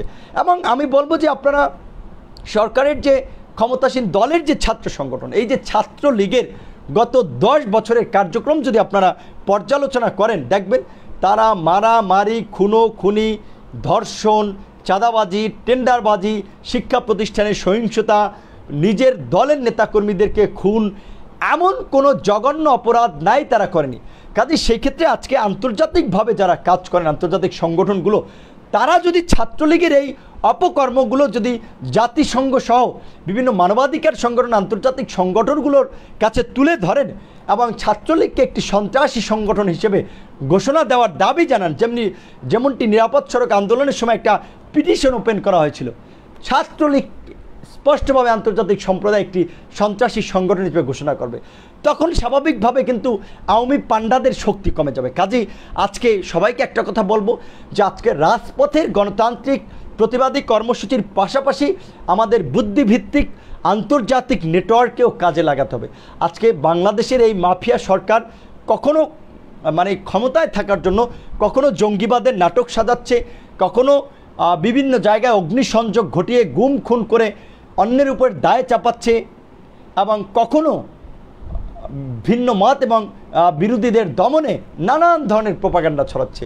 এটার সামগ্রিক ফলাফল বাংলাদেশের জন্য খুবই নেগেটিভ এবং একটা সুদূর প্রসারী নেগেটিভ প্রভাব বয়ে আনবে। কাজে সেই ক্ষেত্রে আমার এই লাইভটি এতক্ষণ যারা শুনছিলেন তাদেরকে অনেক অনেক ধন্যবাদ এবং দয়া করে লাইভটি পুরোপুরি শুনবেন।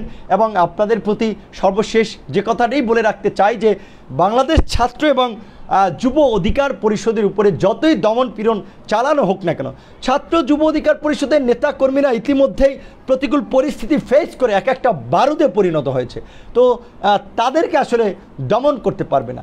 সেটা যদি ভিপি নূরের মতো 2-4 জনকে গুম করেও ফেলে, তারপরে আমি আশা করি যে তারুণ্যের জোয়ার এবং তারুণ্যের নতুন ধারার যে সংগঠন বাংলাদেশের রাজনীতিতে যে উত্থান হয়েছে, এই সংগঠনকে এই আওয়ামী মাফিয়ারা এবং তাদের যে প্রভু ভারত মিলে ধ্বংস করতে পারবে না, যদি বাংলাদেশের জনগণ আমাদের পাশে থাকে।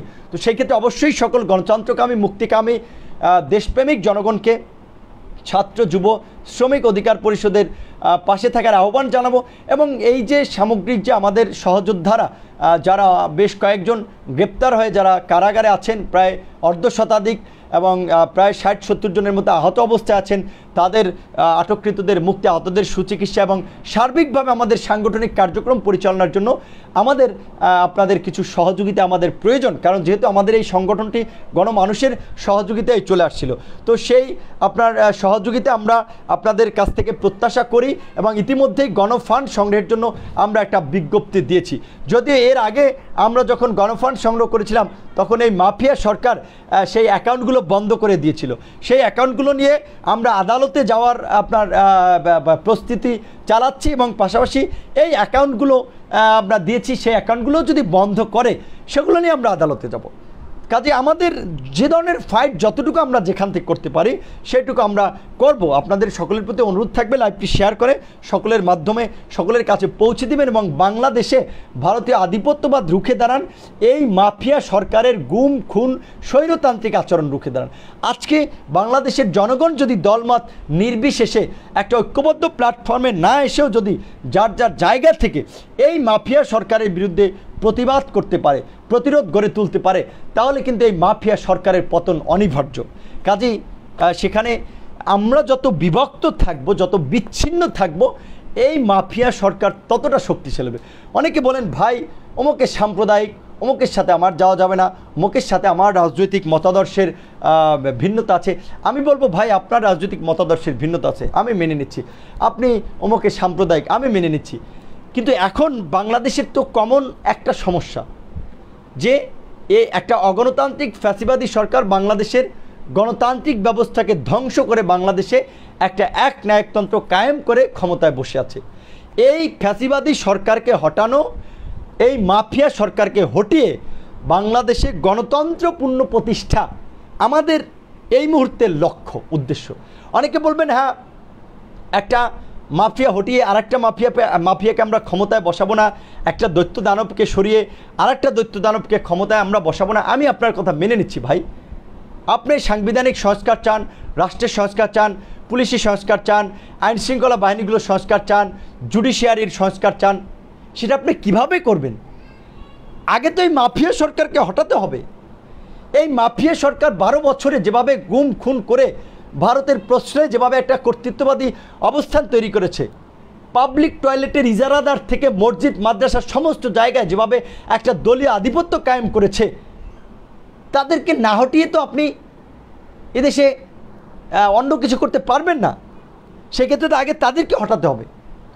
তাদেরকে হটিয়ে যারা ক্ষমতা আসবে স্বাভাবিকভাবে তারা এই মাফিয়া সরকারের মতো এত কর্তৃত্ববাদী হতে পারবে না। কারণ যদি আমরা আমাদের সেই কমিটমেন্টের জায়গায় ঐক্যবদ্ধ থাকি যে আমাদের লক্ষ্য এদেশে আইনের শাসনকে নিশ্চিত করা, জনগণের গণতান্ত্রিক অধিকারকে নিশ্চিত করা, মানবাধিকার নিশ্চিত করা, বিভিন্ন মত পথের মানুষের ধর্মীয় সম্প্রীতির মাধ্যমে একটা অসাম্প্রদায়িক বাংলাদেশ বিনির্মাণ করা, কাজে সেই ক্ষেত্রে এই মুহূর্তের অন্যতম প্রধান এবং একমাত্র কাজ হচ্ছে এই মাফিয়া সরকারের বিরুদ্ধে একটা সম্মিলিত প্রতিবাদ গড়ে তোলা।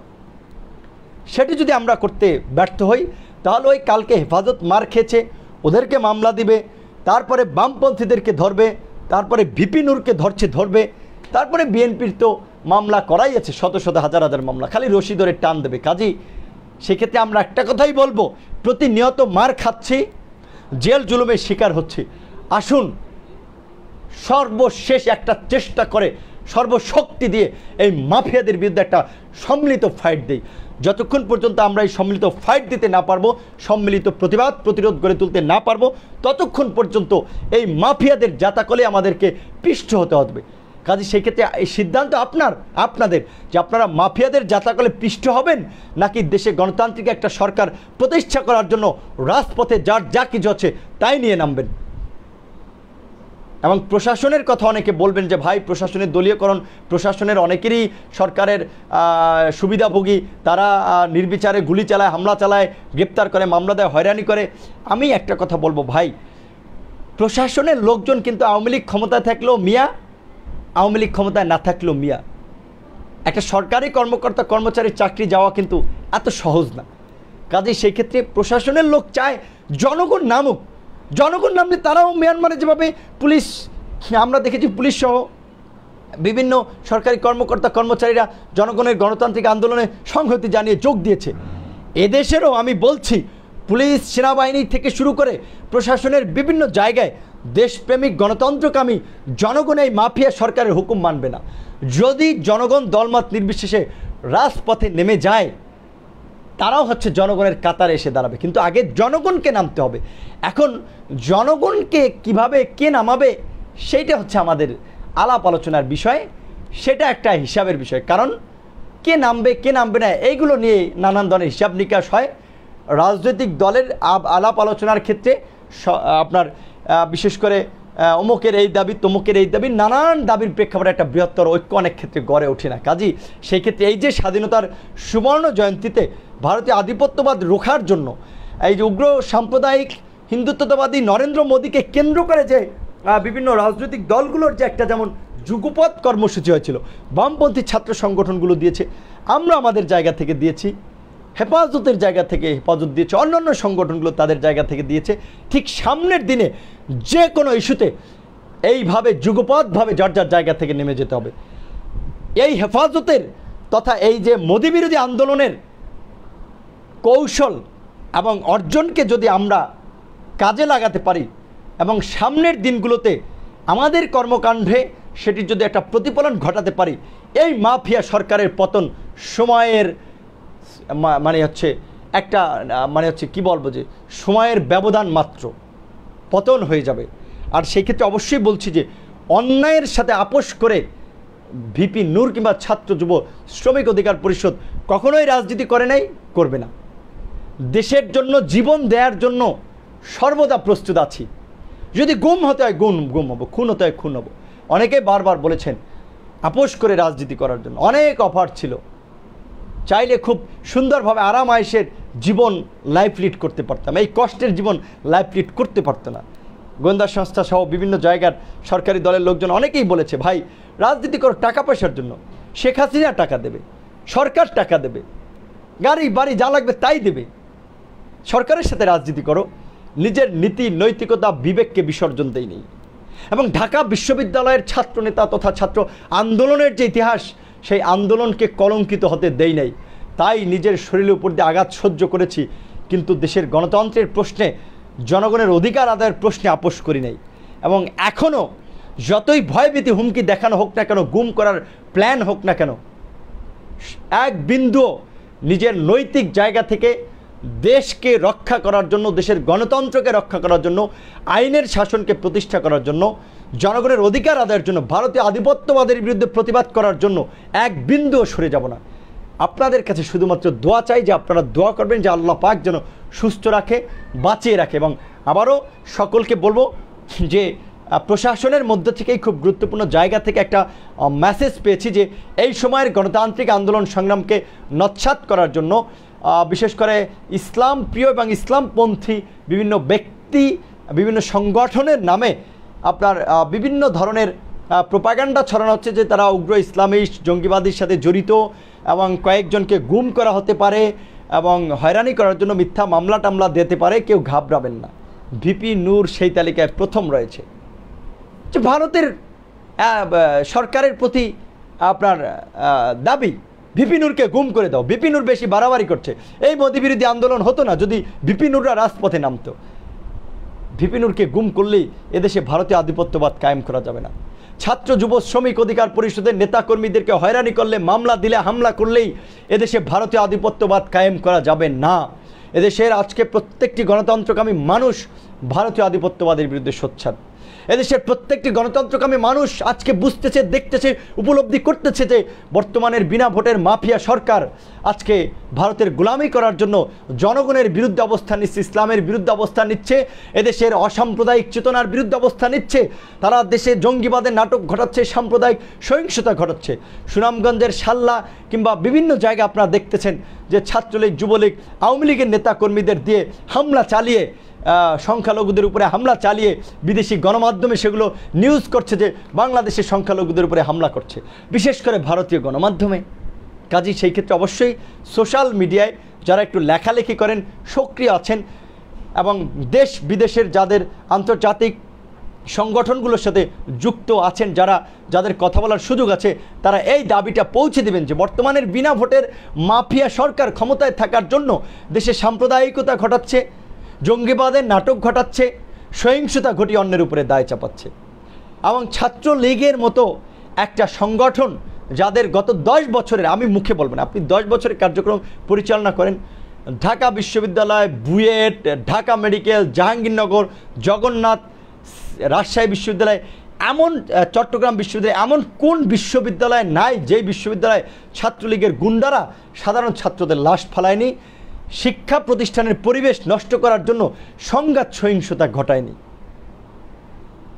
ধর্ষণের মতো ঘটনা ঘটায়নি, চাঁদাবাজি, ভিন্ন মত এবং বিরোধী দল সাংবাদিকদের উপরে হামলা নির্বিচারে, সেই নিরাপদ সড়ক আন্দোলন, হেলমেট বাহিনীর তাণ্ডব আপনারা দেখেছেন। কাজে ছাত্রলীগের এই গুম, খুন, নির্যাতন, নিপীড়ন, হামলা, মামলা, ধর্ষণ, চাঁদাবাজি, টেন্ডারবাজি, এগুলো আন্তর্জাতিকভাবে তুলে ধরে ছাত্রলীগকে আন্তর্জাতিকভাবে একটি সন্ত্রাসী সংগঠন হিসেবে ঘোষণা দেওয়ার দাবি জানিয়ে যার যার জায়গা থেকে কাজ করবেন এবং বাংলাদেশের গণতন্ত্র পুনরুদ্ধারের জন্য, মানবাধিকার রক্ষার জন্য, এই কর্তৃত্ববাদী সরকারকে হটানোর জন্য দেশ বিদেশের যেখান থেকে আছেন সেখান থেকে প্রত্যেকে যার যার জায়গা থেকে কাজ করে যাবেন এবং এই গণতন্ত্রের পক্ষে কথা বলতে গিয়ে, দেশের পক্ষে কথা বলতে গিয়ে যারাই ভুক্তভোগী হচ্ছে তাদের পাশে দাঁড়াবেন।